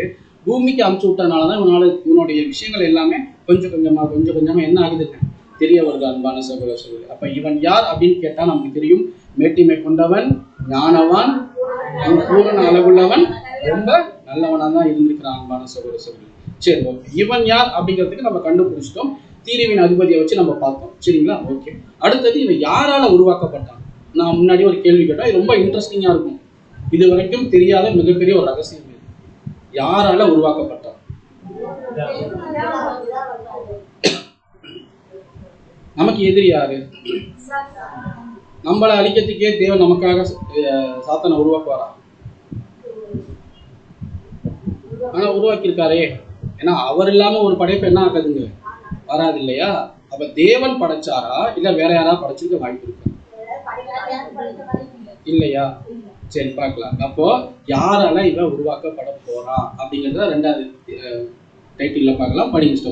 அவர் அத்தரிசனமான தேவனுடைய தத்ரூபமும் சர்வ சிருஷ்டிக்கும் முந்தின பேருமானவர். அன்பான சகோதர சகோதரிகளே, எப்படி சாத்தான் மேல வாத்தியங்கள்லாம் முழங்க வானத்துல தேவன் உருவாக்குனாரோ அதை விட ஒருத்தரை தேவன் உருவாக்கி இருக்கிறார். அவர் எப்படியாப்பட்டவர் அப்படின்னா அதர்சன்யமான தேவனுடைய தற்சரூபம். தேவனுடைய தற்சரூபம், சர்வ சிருஷ்டிக்கும் முந்தின பேருமானவர். அவர் எல்லா சிருஷ்டிக்கும் முந்தின பேருமானவர். ஏனென்றால் அவருக்குள் தான் சகலமும் சிருஷ்டிக்கப்பட்டிருக்கு. பரலோகத்தில் உள்ளவைகளும் பூலோகத்தில் உள்ளவையுமாகிய காணப்படுபவைகள், காணப்படாதவைகள், சகல வஸ்துக்கள், சிங்காசனங்கள் எல்லாமே அவருக்காக தான் உருவாக்கப்பட்டிருக்கு. யார் அவர்? ஒருத்தரை உருவாக்கிட்டாரு மேல வாத்தியங்களோட. அவர் வந்து நீ பூமிக்கு போ அப்படின்னு தேவன் அனுப்பிச்சிட்டாரு. ஏதேன் தோட்டத்துக்கு வந்து ஏதேன் தோட்டத்தை நாசம் பண்ணிட்டா. ஆதாம் எவ்வளவு விலை பண்ணிட்டா. தோட்டத்தை விட்டு மிகப்பெரிய ஒரு பாவத்துக்குள்ள போக வச்சுட்டான்னு வச்சுக்கோங்க. அப்படியே கம்பேர் பண்ணி ஒருத்தரை படிக்கிறோம். அதே போலதான் தேவன் இன்னொருத்தரை உருவாக்கி இருக்கிறாரு. அவருக்கென்றும் எல்லாமே சிருஷ்டிக்கப்பட்டுச்சுன்னு சொல்லியாச்சு. யார்? ஒரு கேரு மனுஷருக்கு மேலான ஒரு நிலைமை. அவரு வந்து யாருன்னா சாத்தான்னு பார்த்தோம். அப்ப இது யார் சொல்லுங்க? ஏன்னா அவருக்குள்ளதான் சகலமும் சிருஷ்டிக்கப்பட்டிருக்கு. நம் ஆண்டவராகிய இயேசு கிறிஸ்து. அன்பான சகோதர சகோதரிகளே, தேவனுடைய தச்ச ரூபமே யார்தான்? என்னை கண்டவன் கிறிஸ்து சொன்னார் இல்லையா? என்னை கண்டவன் பிதாவை கண்டான். அப்ப பிதாவினுடைய குணலட்சணம் எல்லாமே யாருக்கு இருக்குங்க? கிறிஸ்துக்கு இருக்கு. அன்பான சகோதர சகோதரி, சகலமும் அவருக்காக சிருஷ்டிக்கப்பட்டிருக்கு. இப்ப நல்லா நம்ம கூர்ந்து கவனிக்கணும். அப்ப எல்லாமே அவருக்காக. அப்ப யார் உருவாக்கியிருக்க வாய்ப்பு அதிகமா இருக்கு? தேவன் சாத்தான உருவாக்கியிருப்பாரா? தேவன் உருவாக்கின ஆண்டவராகிய இயேசு கிறிஸ்து சாத்தான உருவாக்கியிருப்பார். ஏன்னா எல்லா படைப்புகளையும் யார்கிட்ட கொடுத்துட்டாரு? ஹேண்ட் ஓவர் பண்ணிட்டாரு. பிதாவாகிய தேவன் இயேசு கிறிஸ்து கொடுத்துட்டாரு. அப்ப யார் உருவாக்கியிருப்பா? நான் என்ன கேக்குறேன்னா, பிதா வந்து எல்லாத்தையும் கிறிஸ்துட்ட கொடுத்துட்டாரு. நீ தான் எல்லாமே ஆண்டு பண்ணுங்க, உலகமே உங்களுக்கு கொடுத்துட்டாரு. அதுதான் கேட்கிறேன். ஏன் உங்களுக்கு இவ்வளவு டவுட்? யோவான் 1:3 படிங்க. சகலமும் அவர் மூலமாய் உண்டாயிற்று, உண்டானதொன்றும் அவராலே அல்லாமல் உண்டாகவில்லை. சகலமும் அவர் மூலமாய் உண்டாயிற்று. அந்த சகலமும்னா யாரு வந்துடுறா? பிசாசானவனும் வந்துடுறாரு. கிறிஸ்து தேவன் கிறிஸ்துவ உண்டாக்கிட்டாரு. சகலமும் அவர் கையில கொடுத்துட்டாரு. அடுத்த படைப்பை யார் படைக்கணும்? கிறிஸ்து படைக்கணும். அந்த கிறிஸ்து படைச்ச படைப்புலதான் ஒரு படைப்பு எதுங்க? சகலமும் அவர் மூலமாய் உண்டாயிற்று, உண்டானதென்றும் அவராலே இல்லாமல் ஒன்னும் உண்டாகவில்லை. அப்போ படைச்சது யாருதான்? பிதாவாகிய தேவன் தான். யாரை படைச்சாருங்க? கிறிஸ்துவ படைச்சாரு. அதுல எந்த டவுட்டுமே கிடையாது. கிறிஸ்துவை கொண்டுதான் என்ன பண்றாருங்க? எல்லாத்தையும் சகலத்தையும் உண்டு பண்றாரு. நீங்க நல்லா கிளியரா புரிஞ்சுக்கணும். அன்பான சகோதரர்களே, இந்த வசனம் நல்லா தெளிவுபடுத்துவாங்க. எபிரேயர் 1:1 மற்றும் 2 வசனம். பூர்வ காலங்களில் பங்கு பங்காகவும் வகை வகையாகவும் தீர்க்கதரிசிகள் மூலமாய் பிதாக்களுக்கு திருவருளம் பற்றின தேவன் இந்த கடைசி நாட்களில் குமாரன் மூலமாய் நமக்கு திருவுளம் பற்றினார். அவரை சர்வத்துக்கும் சுதந்திரவாளியாக நியமித்தார்.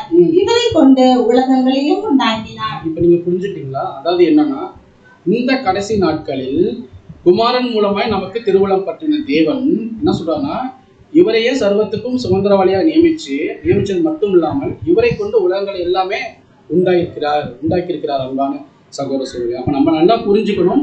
தேவன் யாரை உருவாக்கல? சாத்தான உருவாக்கல.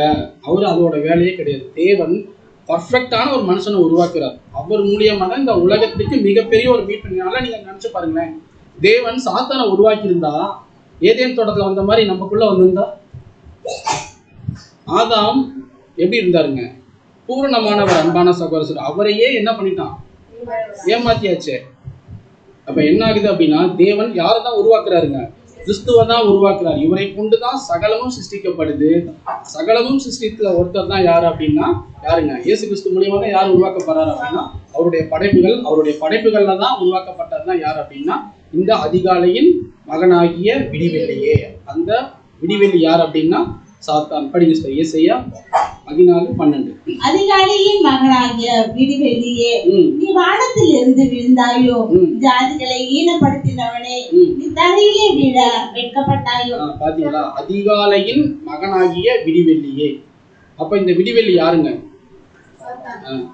ஓகே, அந்த மகன் யார் அப்படின்னு பாத்துட்டோம் அப்படின்னா சாத்தானை குறிக்குது. அது இங்கிலீஷ்ல படிக்கிறோம் அப்படின்னா ஓ ஸ்டார் ஆஃப் த மார்னிங், அதிகாலையின் விடிவெள்ளியே அப்படின்னு பாக்குறோம். யோபுல கூட படிங்க.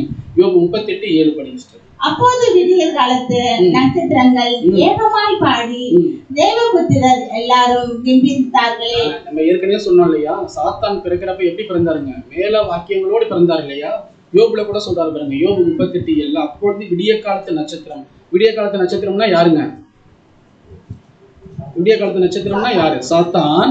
சாத்தானோட பிறப்பை எப்படி இருக்குன்னா, ஏகமாய் கூடி தேவபுத்திரர் எல்லாரும் கெம்பீரித்தார்களே. பாருங்க, அவருடைய பிறப்பை எப்படி இருக்கு பாருங்க. அன்பான சகோதர சகோதரிகள், வெளிப்படுத்த விஷயத்துல கூட படிக்கலாம். 22:16. சபைகளில் இவைகளை உங்களுக்கு சாட்சியாக அறிவிக்கும்படிக்கு இயேசுவாகிய நான் என் தூதனை அனுப்பினேன். நான் தாவீதின் வேரும் சந்ததியும் பிரகாசமுள்ள விடிவெள்ளி நட்சத்திரமாய் இருக்கிறேன் என்றார். இது யார்? நீங்க எல்லாம் இப்ப எத்தனாவது கிளாஸ்ல இருக்கீங்க? இது எத்தனாவது கிளாஸ் பிரதர்? 22. அதனால நீங்க வந்து எல்கேஜி ஸ்டூடெண்ட் இல்லை. அதனாலதான் உங்களுக்கு கடினமான ஆகாரம் உங்களுக்கு கொடுக்குறோம். நல்லா நீங்க புரிஞ்சுக்கோங்க. முன்னாடி ஒரு வசனம் படிச்சோம் இல்லையா? அதிகாலையின் விடிவெள்ளி யாரை குறிக்கும் அப்படின்னா சாத்தானை குறிக்கும். இந்த வசனத்தை நல்லா நீங்க கூர்ந்து கவனிங்க. நல்லா நீங்க கவனிச்சீங்க அப்படின்னா பிரகாசமுள்ள விடிவெள்ளியின் நட்சத்திரமாய் இருக்கிறேன் என்றார். அப்ப இது யார்? நம்ம வேதாகமத்தை கண்ணு மூடி படிச்சுட்டு போறோம் இல்லையா? நம்ம கூர்ந்து கவனிக்கணும் அன்பான சகோதர சகோதரிகளே. அதிகாலையின் விடிவெள்ளியின் மகன் அப்படின்னா சாத்தான். அதுல எந்த ஒரு டவுட்டுமே இல்லை. நல்லா நீங்க படிங்க. சபைகளில் மறுபடியும் படிங்க சிஸ்டர். சபைகளில் இவைகளை உங்களுக்கு சாட்சியாக அறிவிக்கும்படிக்கு இயேசுவாகிய நான் என் தூதனை அனுப்பினேன்.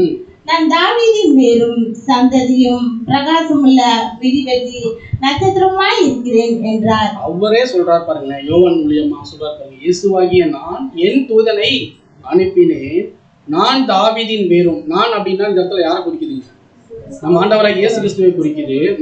நான் தாவீதின் வேரும் சந்ததியும் பிரகாசமுள்ள விடிவெளி நட்சத்திரமா இருக்கிறேன் என்றார். ஓகே, இப்ப சொல்லுங்க, யாரால சாத்தான் உருவாக்கப்படுறார்? அவ்வளவுதான், ஒரே பதில். நம்ம என்ன நினைச்சோம் அப்படின்னா தேவன் தான் உருவாக்குறாரு. இல்ல, தேவன் கிறிஸ்துவை உருவாக்கிட்டாரு. கிறிஸ்து தான் என்ன பண்றாரு அப்படின்னா யார் எப்படி உருவாக்குனாலும் கிறிஸ்து மூலியமா தான். ஃபர்ஸ்ட் வந்து தேவன் மிகப்பெரிய ஒரு பொறுப்பை யாருக்கு கொடுத்துட்டாருங்க? கிறிஸ்துட்ட கொடுத்துட்டாரு. ஃபர்ஸ்ட் ஆதாம்கிட்ட கொடுத்துட்டாரு. ஆதாம் என்ன பண்ண வச்சுட்டாரு? இந்த உலகத்தை விழ வச்சுட்டாரு, பாவத்துக்குள்ள போக வச்சுட்டாரு. அவ்வளவுதான். அதுக்கப்புறம் யாருக்கு கொடுக்கப்பட்டிருக்கு அப்படின்னா நம்ம ஆண்டவராகிய இயேசு கிறிஸ்துக்கு தான். அன்பான சகோதர சகோதரிகளே, எசேக்கியேல் படிங்க. எசேக்கியேல் 28:15. நீ சிருஷ்டிக்கப்பட்ட நாள் துவங்கி உன்னில் அநியாயம் கண்டுபிடிக்கப்பட்டது மற்றும் உன் வழிகளில் குறையற்று இருந்தார். இப்பதான் நம்ம சாத்தானை குறிச்சு படிச்சோம் அப்படின்னா நீ சிருஷ்டிக்கப்பட்ட நாள் துவங்கி உன்னில் அநியாயம் கண்டுபிடிக்கப்பட்டது மற்றும் உன் வழிகளில். அப்ப என்னன்னா அவர் பிறந்தது முதலே ஒருத்த என்ன இருந்திருக்கு அப்படின்னு பாத்தோம்னா என்ன இருக்குங்க? அநியாயம் இருந்திருக்கு சாத்தான்ட்ட. நம்ம நல்லா டிஃபரன்சியேஷன் பண்ணி படிக்கிறோம் அன்பான சகோதர சகோதரிகளே. அதிகாலையின் விடிவெளினா யாரு, பிரகாசிக்கிற நட்சத்திரம்னா என்ன, எல்லாம் டீட்டெயிலாக நம்ம படிக்கிறோம். சரிங்களா? இப்போ 2 விஷயம் பார்த்தோம் இல்லையா? யார் இவன் அப்படின்னு பார்த்தோம். சாத்தான் அப்படின்னா யார், அவன் எப்படி இருப்பான்? நம்ம ஒரு 4 பாயிண்ட் பார்த்தோம் இல்லையா? பூரண அழகுள்ளவன். அடுத்தது மேட்டிமை கொண்டவன். யாரை விட ஞானம் அதிகம்? தானியேலை விட ஞானம் அதிகம். அதுக்கப்புறம் அவனுக்கு என்ன கொடுக்கப்பட்டிருக்கு அப்படின்னா முத்திரை மோதிரம் ஒன்று பார்த்தீங்களா? அது என்னன்னா ரைட்ஸ், அதிகாரம் சாத்தானுக்கு இருந்திருக்கு பாருங்க. அப்போ அடுத்தது வந்து யாரால உருவாக்கப்பட்டான் அப்படின்னா தெளிவான பதில், கிறிஸ்துவால உருவாக்கப்பட்டான். சரி, எப்படி உருவாக்கப்பட்டான் பாருங்க. அதாவது எப்படின்னா ஒரு பூ எடுத்து சயின்ஸ்ல என்ன பண்ணுவோம் அப்படின்னா தலை, காம்பு எல்லாமே டீட்டெயிலா படிப்போம் இல்லையா? அது போல இன்னைக்கு நம்ம யாரை குறிச்சு படிச்சுட்டு இருக்கிறோம் அப்படின்னா சாத்தானை குறிச்சு படிச்சுட்டு இருக்கோம் அன்பான சகோதர சகோதரிகளே. அப்போ நம்ம ஒவ்வொரு விஷயத்தையும் நம்ம டீட்டெயிலா ஆராயிரும். வேத வசனங்கள் தான் நமக்கு ரெஃபரன்ஸ். சரிங்களா? அப்போ எப்படி உருவாக்கப்பட்டார்? சூப்பரா சொல்லிட்டீங்க. யார் இவன் பதில் சொல்லிட்டீங்க. யாரால உருவாக்கப்பட்டான்னு கண்டுபிடிச்சாச்சு. எப்படி உருவாக்கப்பட்டான்? சரி, இப்ப மனுஷன் எதனால உருவாக்கப்பட்டான்? யாராவது குரங்கினால் அப்படின்னு சொல்லுவீங்கன்னு எதிர்பார்த்தேன். பைபிள் வசனம் என்ன சொல்லுதுங்க? மண்ணினாலதான் என்ன பண்ணப்படுறான் மனுஷன்? மண்ணினால உருவாக்கப்படுறான். சரி, நீங்க சொல்லுங்க, எப்படி உருவாக்கப்பட்டோம்? நம்ம அப்பயே கேட்டோம் இல்லையா? எப்படின்னா நம்ம முன்னாடி படிச்ச வசனம் தான் எசேக்கியேல் 28:13 படிங்க. நீ தேவனுடைய தோட்டமாகிய ஏதேனில் இருந்தவன். பத்மராகம், புஷ்பராகம், வைரம், படிகை பச்சை, கோமேதகம், எஸ்பி, ரத்தின நீலம், மரகதம், மாணிக்கம் முதலான சகலவித ரத்தினங்களும் பொண்ணும் உன்னை மூடிக்கொண்டிருக்கிறது. சாத்தான் பாருங்க, அவன் சுத்தி இவ்வளோ கற்கள் மூடி இருக்கான். இதனாலதான் யாரோட கண் திறக்கப்படலைங்க அந்த இடத்துல? ஏவாளோட கண். ஏவாள் வந்து தேவன் சொல்லியிருக்கிறாரு. அப்ப தேவன் வந்து என்ன சொல்லியிருக்கிறாருங்க? எல்லா மரத்தோட கனிகளையும் புசிக்கலாம், ஆனா இந்த மரத்தோட கனியை மட்டும் புசிக்க கூடாதுன்னு சொன்னாரு.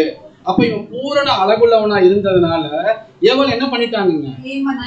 ஏமாந்துட்டாங்க. அதனாலதான் அவன் சொன்னான் இல்லையா, இது நீங்க சாப்பிட்டீங்கன்னா யாரை போல ஆவீங்க? எப்படி தந்திரமா பேசுற மாதிரிங்க அன்பான சகோதர சொல்லுங்க. நம்ம சொல்றோம் சாத்தான் அப்படின்னு சொல்லிட்டு, அவன் எப்படி இருப்பானா, ஏதேன் தோட்டத்தில் இருந்தது மட்டும் இல்லாம அவன் எவ்வளவு கற்கள் பாருங்க, இதனால மூடிக்கொள்ளப்பட்டவன். அடுத்த அப்படியே படிங்க.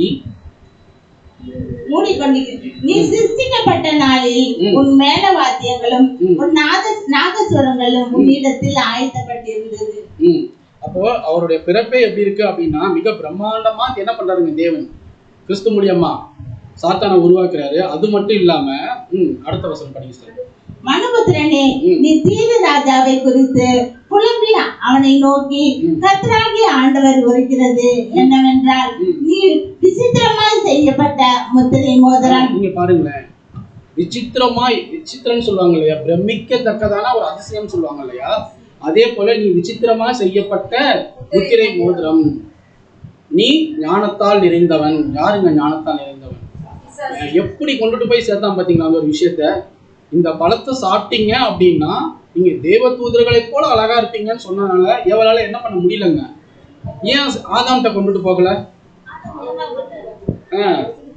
பாருங்களேன், எப்படி ஒரு வஞ்சனை நிறைஞ்ச ஒரு இதயத்தோட இருந்திருக்கிறா பாருங்க சாத்தான். ஞானத்தால் நிறைந்தவன். அது மட்டும் இல்ல, சாத்தான் எப்படி இருக்கிறானா, பூரண அழகுள்ளவன். நம்ம நினைக்கிற மாதிரி கும்போ இல்ல கருப்போ இருக்க மாட்டான். அன்பான சகோதர சகோதரிகளே, அவன் எப்படி இருப்பான்னா பூரண அழகுள்ளவனா இருப்பான். அவன் பூரண அழகுள்ளவனா இருப்பான். பேட்டரி லோவா இருக்கு.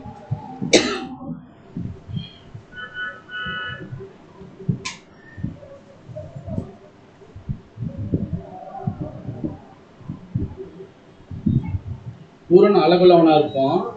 தானியலை விட ஞானம் இருந்தவனா இருப்பான். முத்திரை மோதிரம் என்றக்கூடிய ஒரு அதிகாரம். முத்திரை மோதிரம் யாருக்கு போடுவாங்க தெரியுங்களா? பெரிய பெரிய ராஜாக்கு தான் போடுவாங்க. அந்த ராஜா அவர் ஒரு இறக்க போற சூழ்நிலையில வேற யாருக்கு போடுவாங்க அப்படின்னா, அதே ராஜ குடும்பத்தில் இருக்கவங்களுக்கு தான் இந்த முத்திரை மோதிரத்தை போடுவாங்களா. அப்ப முத்திரை மோதிரம் கொண்டவன் சாத்தான். அப்பனா பாத்துக்கோங்க எவ்வளவு பெரிய அதிகாரம் உடையவனா இருந்திருக்கிறான் அப்படின்னு பாருங்க. இந்த மூணையும் பயன்படுத்தி தான் யாரை ஏமாத்திருக்கிறாங்க? ஏவாளை ஏமாத்திருக்கான். அன்பான சகோதர சகோதரிகளே, அது மட்டும் இல்ல, இவன் மிகப்பெரிய ஒரு ஞானவானா இருந்திருக்கிறான். நம்ம ஏற்கனவே படிச்சுட்ட வசனம் தான் படிங்க. 28. இதோ தானியேலை பார்க்கிலும் நீ ஞானவான், ரகசியமானதொன்றும் உனக்கு மறைபொருள் அல்ல. நல்லா நீங்க யோசிச்சு பாருங்களேன், தேவன் யார்கிட்ட அந்த விஷயத்த சொன்னாரு? சகல மரத்துல இருக்க கனிகளையும் புசிக்கலாம், இதை மட்டும் சாப்பிடக்கூடாதுன்னு தேவன் யார்கிட்ட சொன்னாரு? ஏவாள்கிட்ட சொன்னாரு. ஆதாம்கிட்ட தானே சொன்னாரு. சாத்தானுக்கு எப்படி தெரியும்? அதுதான் ரகசியமானது ஒன்றும் இல்லை. அங்க இல்லையே, தோட்டத்துல இருந்தாரு. ஆனா ஆதாம்ட்டு சொல்றப்ப சாத்தான் இருந்தா பக்கத்துல. ரகசியம் ஒன்றும் அவருக்கு மறைவானதில்லை. தேவன் ஆனா நல்லா நீங்க யோசிச்சு பாருங்க, தேவன் கண்டிப்பா சாத்தான் வந்து ஏவாளை டச் பண்ணுவாருன்னு தேவனுக்கு தெரியுமா தெரியாதா? கண்டிப்பா தெரியும். அன்பான சகோதரி, இவன் ஞானவான்னா நம்ம நேசிக்கக்கூடிய பிதாவாகிய தேவன் ஞானத்திலும் பல கோடி ஞானத்திலும் நிறைந்தவர். அன்பான சகோதர சகோதரிகளே, அப்ப பாருங்க, தானியலை விட ஞானவான். அது மட்டும் இல்ல, இவனுக்கு மறைவானது ஒன்றுமே சாத்தான் இருக்காது. எல்லாமே வெளியரங்கமாக்கப்பட்டிருக்கும். அன்பான சகோதர சகோதரிகளே, அடுத்த 2 கொரிந்தியர்ல படிங்க. ஆகிலும் சர்ப்பமானது தன்னுடைய தந்திரத்தினாலே ஏவாளை வஞ்சித்தது போல உங்கள் மனதும் கிறிஸ்துவை பற்றின உண்மை நின்று விலகும்படிக்கு கெடுக்கப்படுமே என்று பயந்திருக்கிறேன். அப்போஸ்தலன் பவுல் என்ன சொல்றாரு பாத்தீங்களா? அங்க இருந்த ஆதாம் ஏவாளுக்கு தேவனுடைய வல்லமை என்னன்னு தெரியாது. அன்பான சகோதர சகோதரிகளே, ஈஸியா ஏமாந்துட்டாங்க.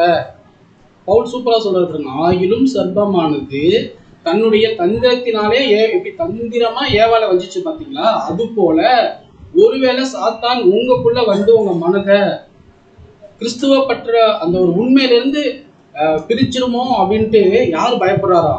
அப்போஸ்தலன் பவுல் பயப்படுறாரு பாருங்க. அன்பான சகோதர சகோதரி, இப்ப புரியுதுங்களா? நம்ம என்னன்னா தேவனுடன் நெருங்கி போகக்கூடாது, கிறிஸ்துவுடன் நெருங்கி போகக்கூடாது. நெருங்கி போனா யாருக்கு பிடிக்காது? சாத்தானும். இதுதான் ஃபேக்ட், இதுதான் உண்மை. தேவனுடைய பிள்ளைகளை சாத்தான் என்ன பண்ணுவாங்க? அடிக்கடி சோதிச்சுக்கிட்டே இருப்பான். அந்த சோதனையில நம்ம ஜெயம் பெறணும். அன்பான சகோதர சகோதரி, அப்ப நம்ம 3 விஷயம் நம்ம பார்த்துட்டோம். இவன் யாரு, இவன் யாரால உருவாக்கப்படுறாரு, எப்படி உருவாக்கப்பட்டாரு அப்படின்னு பாக்குறோம். எப்படி உருவாக்கப்பட்டாரு? பூரண அளவுலனா உருவாக்கப்பட்டார் அப்படின்னு நம்ம பார்த்தோம் இல்லையா?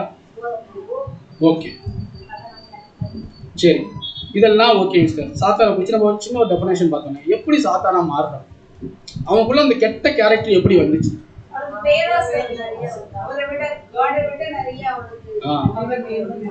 கரெக்ட். அந்த பவர் சிஸ்டர் சொன்னாங்க பாத்தீங்களா, அவன் எங்க இருந்தான் அப்படின்னா வானத்துல இருந்தான். அவனோட மேட்டிமே எப்படி இருக்கு அப்படின்னா ஏசாயால சொல்றாரு பாருங்க, நான் வானத்துக்கு ஏறுவேன், தேவனுடைய நட்சத்திரங்களுக்கு மேலாக என் சிங்காசனத்தை உயர்த்துவேன். நீங்க நல்லா கூர்ந்து கவனிக்கணும் அன்பான சகோதர சகோதரிகளே. இது வந்து சாத்தான் சொல்றான் பாருங்க, நான் வானத்துக்கு ஏறுவேன், தேவனுடைய நட்சத்திரங்களுக்கு மேலாக என்னுடைய சிங்காசனத்தை உயர்த்துவேன். வடபுறங்களிலும் ஆராதனை கூட்டத்தின் பர்வதத்திலே வீற்றிருப்பேன் என்றும், நான் மேகங்களுக்கு மேலாக உன்னதங்களில் ஏறுவேன், உன்னதமானவருக்கு ஒப்பாவேன் என்றும் நீ உன் இதயத்தில் சொன்னாயோ. உன்னதங்களில் ஏறுவேன், உன்னதமானவருக்கு ஒப்பாவேன். தேவனுக்கு ஈக்குவலா சாத்தான் வர முடியுமா? ஆனவருடைய மேட்டிமை எப்படி இருக்கு அப்படின்னு பாத்தீங்கன்னா, எல்லா தேவனுடைய நட்சத்திரங்களுக்கு மேலாக என்னுடைய சிங்காசனத்தை உயர்த்துவேன் அப்படின்னு சொல்றான். மிகப்பெரிய ஒரு மேட்டிமை. இன்னொன்னு வந்து என்னன்னா மிகப்பெரிய ஒரு பொறாமை. காரணம் என்னன்னா சகலமும் ஒருத்தருக்கு கொடுக்கப்பட்டுருச்சு. யாருக்குங்க? சகலமும். தேவன் வந்து சகலமும் ஒருத்தருக்கு கொடுத்துட்டாரு. நம்ம ஆண்டவரை இயேசு கிறிஸ்துக்கு என்ன பண்ணிட்டாருங்க? கொடுத்துட்டாரு. இப்போ பொறாமை யார் மேல வந்துருச்சு? சாத்தானுக்கு. இயேசு கிறிஸ்து மேல வந்துருச்சு. இப்ப புரியுதுங்களா ஏன் சாத்தான் ஆகுறான்னா? அவனுக்கு உண்டான பொறாமை என்னன்னா, இவரு படைக்கப்பட்டாரு, படைச்சு பூமிக்கு போனாரு, நல்லா இருக்காரே, ஆனா நான் சொன்னா யாருமே கேட்க மாட்டேங்கிறாங்களே. அதுதான் சொல்றாரு பாருங்க ஏசாயா 14:15. ஆனாலும் நீ ஆகாதமான பாதாளத்திலே தள்ளுண்டு போனாய். அதனாலதான் என்ன ஆகுனா, இந்த கெட்டு போன தேவதூதர்கள் இவங்க யார் அப்படின்னு பார்த்துட்டோம் அப்படின்னா இந்த சாத்தான் இந்த பாதாளத்திலே தள்ளப்படக்கூடிய ஒரு சூழ்நிலைக்கு போறாங்க அன்பான சகோதர சகோதரிகளே. சரி, அடுத்தது இவருடைய தந்திரம் என்ன? சாத்தான் எப்படி தந்திரமா? இப்பதான் நம்ம முக்கியமான பாயிண்ட்குள்ள வரோம். 2 பாயிண்ட் தான். இப்ப சொல்லுங்க, சாத்தானோட தந்திரம் என்ன?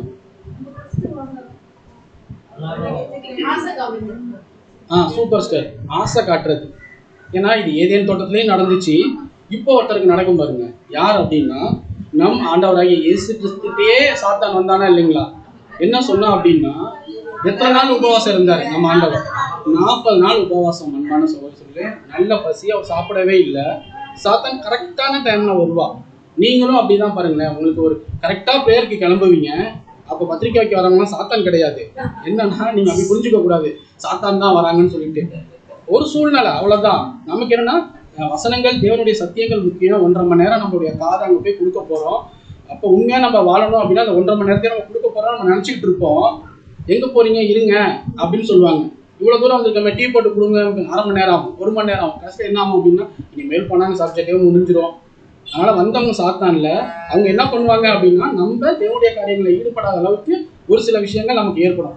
நம்ம என்ன பண்ணலாம் அப்படின்னா, பத்திரிக்கை வாங்கிட்டு நீங்க பேசிட்டு இருங்க, ஒரு 1.5 மணி நேரம் தான், என்ன பண்ணிடலாம், உங்களை விட எனக்கு முக்கியமான ஒருத்தர் இருக்காரு பாருங்க. அப்ப அதே போலதான் அன்பான சகோதர சகோதரிகளே, 40 நாள் உபவாசம் நம்ம ஆண்டவர் சாப்பிடல. சாத்தான் எப்படி சோதிக்கிறான் அப்படின்னா, பசிச்சுன்னா இந்த கல்கள் அப்பமா எடுத்து சாப்பிடு அப்படின்னு சொல்றாரு. உடனே ஆண்டவர் வந்து என்ன பண்றான்னா, இப்படியாப்பட்ட, ஏன்னா இவர் ஆல்ரெடி இவருக்கு என்ன வேணும் அப்படின்னா ஃப்ரெண்டு. ஏன்னா ஏதே பரலோகத்துல யார் உருவாக்கி இருக்கிறாரு? சாத்தானையும் யார் உருவாக்கணும் அப்படின்னா கிறிஸ்து மூலியமா தான் உருவாக்கி இருக்கிறாரு. தேவன் யாரும் உருவாக்கி இருக்கிறாருன்னா ஆண்டவரை இயேசு கிறிஸ்துவ உருவாக்கி இருக்கிறாரு. அப்ப சாத்தானோட கேரக்டர் என்னன்னு ஆண்டவர் தெரியுமா தெரியாது? வந்து அழகா வந்து சொல்றா, இவ்வளவு பசியா இருக்கிறீங்க சாப்பிடுங்களேன் அப்படின்னு சொன்னா அவர் சாப்பிட்டாரா? கல் அப்பமாக்கி சாப்பிட்டாரா? அப்ப என்ன சொன்னார்? இல்ல, அது வந்து அப்ப சொல்லல. தேவனுடைய வாயிலிருந்து வரக்கூடிய வார்த்தையினாலே பிழைப்பான். இந்த அப்பம்னா இந்த கல்ல அப்பமாக்கி சாப்பிட்டா எனக்கு ஏமாத்திரம். ஒரு அழகா டச் பண்ண. நீங்க தான் ஞானஸ்தானம் எடுத்துட்டீங்களே, புறாவை போல உங்களுக்கு பரிசுத்தாவி வந்துருச்சு, இந்த கல்லை நீங்க அப்பமாக்கி சாப்பிடுங்கன்னு சொன்னார். இப்ப தேவன் என்ன சொன்னாருங்க? நான் சாப்பிட மாட்டேன் அப்படின்னு சொன்னாரா? அடுத்த டெஸ்ட் என்ன ஆச்சு?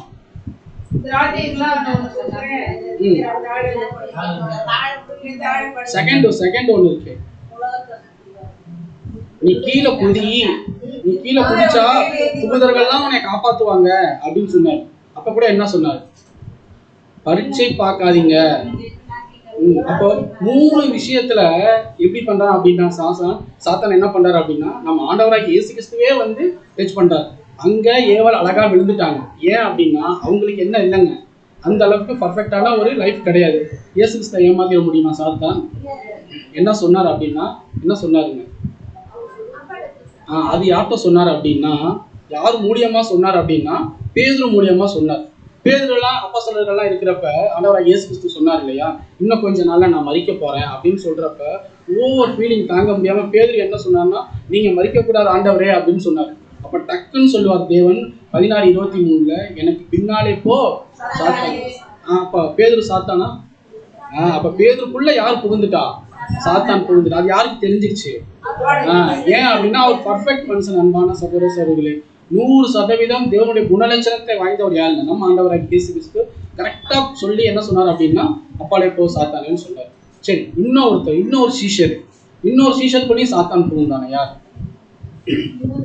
யூதாஸ் காரியத். சூப்பர், படிங்க. யோவான் 13. சீமோனின் குமாரனாகிய யூதாஸ் காரியோத்து அவரை காட்டிக் கொடுக்கும்படி பிசாசானவன் அவன் இருதயத்தை தூண்டின பின்பு அவர்கள் போதனை பண்ணி கொண்டிருந்து என்ன பண்றான் அப்படின்னா ரொம்ப இன்ட்ரெஸ்டிங்கா இருக்கும். அன்பான சகோதர சகோதரிகளே, அப்போஸ்தலர் எல்லாமே எப்படி இருந்தாங்க அப்படின்னு பார்த்தோம்னா பரிசுத்தாவி வரத்துக்கு முன்னாடி அவர் கூட வந்தாங்க. ஆனா அந்த அளவுக்கு தெய்வீக ஞானம் என்ன பண்ணப்படலைங்க அப்போஸ்தலர்களுக்கு கிடைக்கல. அன்பான சகோதர சகோதரிகளே, அப்பதான் என்னன்னா ஒவ்வொருத்தவங்களும் ஒவ்வொரு மைண்ட்ல இருந்தாங்க. ஒரு அம்மா வந்து கேட்பாங்க இல்லையா, 2 பிள்ளைங்க இருக்காங்க, நீங்க போயிட்டீங்க அப்படின்னா வலது புறத்துலயும் இடது புறத்துலயும் ஒரு பதவி கொடுங்க. அப்ப பாருங்க, ஒரு பதவி ஆசையில இருக்கிறாங்க. இன்னொருத்தர் எப்படி இருக்கிறாரு அப்படின்னு பார்த்துட்டோம் அப்படின்னா, கிறிஸ்து சொன்னார் இல்லையா, நீங்க சேவல் கூவருக்கு முன்னாடியே எத்தனை வாட்டி மறுதளிப்பேன்னு சொன்னார். ஆண்டவரே நான் மறுதளிப்பேனா, உங்களை போய் மறுதளிப்பேனா அப்படின்னு சொன்னவர் தான் அங்க வந்து என்ன பண்ணாருங்க அந்த அம்மாட்ட, அவரை நான் பார்க்க கூட இல்லைங்க, அவர் எனக்கு யாருன்னே தெரியாதுன்னு சொல்லி சபிக்கவும் தொடங்கினான்னு இருக்கு வசனம். அதை விட என்னன்னா என்னுடைய சிநேகிதன்னு சொல்லுவார் யாருங்க? யூதாஸ் காரியத்தை. இவரோட காலையும் இயேசு கிறிஸ்து கழுவுனவர் தான். ஆனா 30 வெள்ளி காசுக்காக யார் காட்டி கொடுத்து போறாருங்க? நம்ம ஆண்டவராக இயேசு கிறிஸ்து காட்டி கொடுத்து போறாரு. அப்போ யூதாஸுக்குள்ள யாரு போடுறாருங்க? அப்போ யூதாஸ் நல்லவர் தான், பேதுரும் நல்லவர் தான். ஆனா என்ன பண்றாங்க அப்படின்னா இவங்களை ஒரு கருவியா பயன்படுத்தி யார் அட்டாக் பண்ண பாக்குறாங்க? இயேசு கிறிஸ்துவ பாக்குறாங்க. அன்பான சொல்லுங்க பாருங்களேன், அவன் இருதயத்தை தூண்டின பின்பு அப்ப ஆசை வந்துருச்சு யூதாஸுக்கு. அந்த 30 வெள்ளி காசு பெருசா தெரிஞ்சிச்சு. அதுக்கு காரணம் என்னன்னா பிசாசு தூண்டுனதுதான். 30 வெள்ளி காசுக்கு பேர் வந்து ஒரு பெரிய விஷயமே கிடையாது. ஆனா என்னன்னா ஒரு மதி மயங்க வைக்கக்கூடிய ஒரு சூழ்நிலைக்குள்ள யார் போயிறாரு அப்படின்னா யூதாஸ் போயிறாரு. யாரு பலவீனமானவங்களோ அவங்க பிசாசு என்ன பண்ணுவான்னா ஈஸியா அட்டாக் பண்ணிடுவான். பண்ண சகோதர சொல்லுங்க, நம்மளுடைய பலவீனங்கள் இருக்கு பாத்தீங்களா, ஏதோ ஒரு விஷயத்த நம்ம பலவீனமா இருக்கும், அதை வச்சுதான் சாத்தான் நம்மள பிடிப்பான். படிக்கலாம், படிங்க சிஸ்டர். எசேக்கியேல் 28:3. இதோ தானியேலை பார்க்கிலும் நீ ஞானவான், ரகசியமானதென்றும் உனக்கு மறைபொருள் அல்ல. நீ உன் ஞானத்தினாலும் உன் புத்தியினாலும் பொருள் சம்பாதித்து பொன்னையும் வெள்ளியையும் உன் பொக்கிஷ சாலைகளில் சேர்த்து கொண்டாய். உன் வியாபாரத்தினாலும் உன் மகா ஞானத்தினாலும் உன் பொருளை பெருக பண்ணினாய். உன் இருதயம் உன் செல்வத்தினால் மேன்மையாயிற்று. எப்படி பாருங்க, 30 வெள்ளி காசு ஒரு பெரிய விஷயமே கிடையாது. எப்படி ஈஸியா இயேசு கிறிஸ்து உயிரையே வாங்க வச்சிருக்கு. யோசிச்சு பாத்தீங்களா சாத்தானோட தந்திரம் பாருங்க. அதே போலதான் எப்படி யூதாஸ் எதுல விழுவாரோ அதே போலதான் அன்பான சகோதர சகோதரி நம்மளுடைய பலவீனங்கள், நம்ம எந்த ஒரு விஷயத்துல வீக்கா இருக்கோமோ அதுல சாத்தான் நடிப்பான்.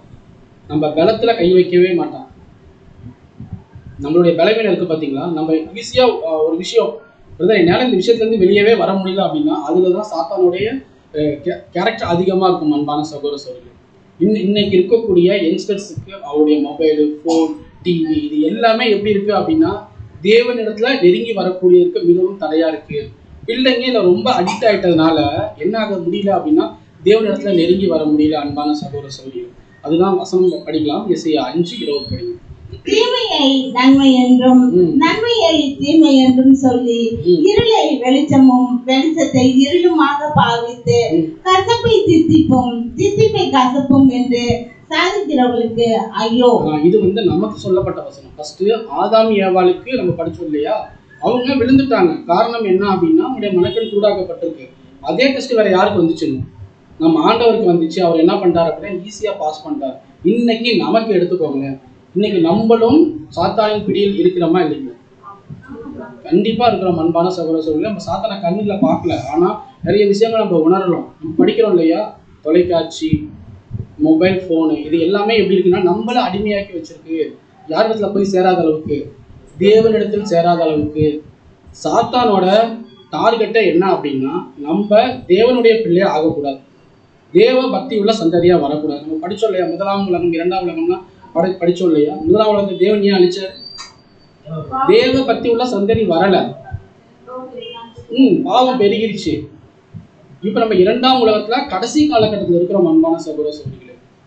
நமக்கு தீமையை நன்மை என்றும் நன்மையை தீமை என்றும் சொல்லி இருளை வெளிச்சமும் வெளிச்சத்தை இருளுமாக பாவித்து கசப்பை தித்திப்பும் தித்திப்பை கசமென்றும் ஐயோ அப்படின்னா ரொம்ப ஜாக்கிரதையா இருங்க அப்படின்னு சொல்றாங்க அன்பான சகோதர சகோதரி.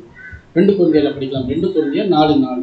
தேவனுடைய சாயலாய் இருக்கிற கிறிஸ்துவின் மகிமையான சுவிசேஷத்தின் ஒளி அவிசுவாசிகளாகிய அவர்களுக்கும் பிரகாசமாய் இராதபடிக்கு இப்பிரபஞ்சத்தின் தேவனானவன் அவருடைய மனதை குருடாக்கினான்.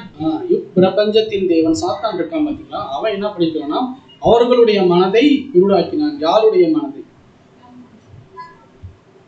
யாருடைய மனதை அப்படின்னா தேவனுடைய சாயலாக ஆகக்கூடிய தேவனுடைய பிள்ளையோட மனதை அவன் குருட ஆக்குறான். அப்படின்னா நம்ம எப்படி இருக்கணும் அப்படின்னா எப்படி இருக்கணுங்க? பிரகாசமான ஒளியின் பிள்ளைகளா இருக்கணும் அன்பான சகோதர சகோதரிகளே. நம்ம ஏற்கனவே பார்த்தோம் இல்லையா, விடிவெளியின் நட்சத்திரம் வேற, பிரகாசிக்கிற நட்சத்திரமா. அப்ப தேவனுடைய பிள்ளை கிறிஸ்துவின் பிள்ளைகளா இருந்தா மட்டும்தான் இந்த சாத்தான்ட்டு நம்ம ஜெயிக்க முடியும். அது மட்டும் இல்ல, 2 கொரிந்தியர் 11:13. அப்படிப்பட்டவர்கள் கள்ள அப்போஸ்தலர்கள், கபடமுள்ள வேலையாட்கள், கிறிஸ்துவினுடைய அப்போஸ்தலரின் வேஷத்தை தரித்து கொண்டவர்களாக இருக்கிறார்கள். அவங்க எப்படி இருப்பாங்களாம்?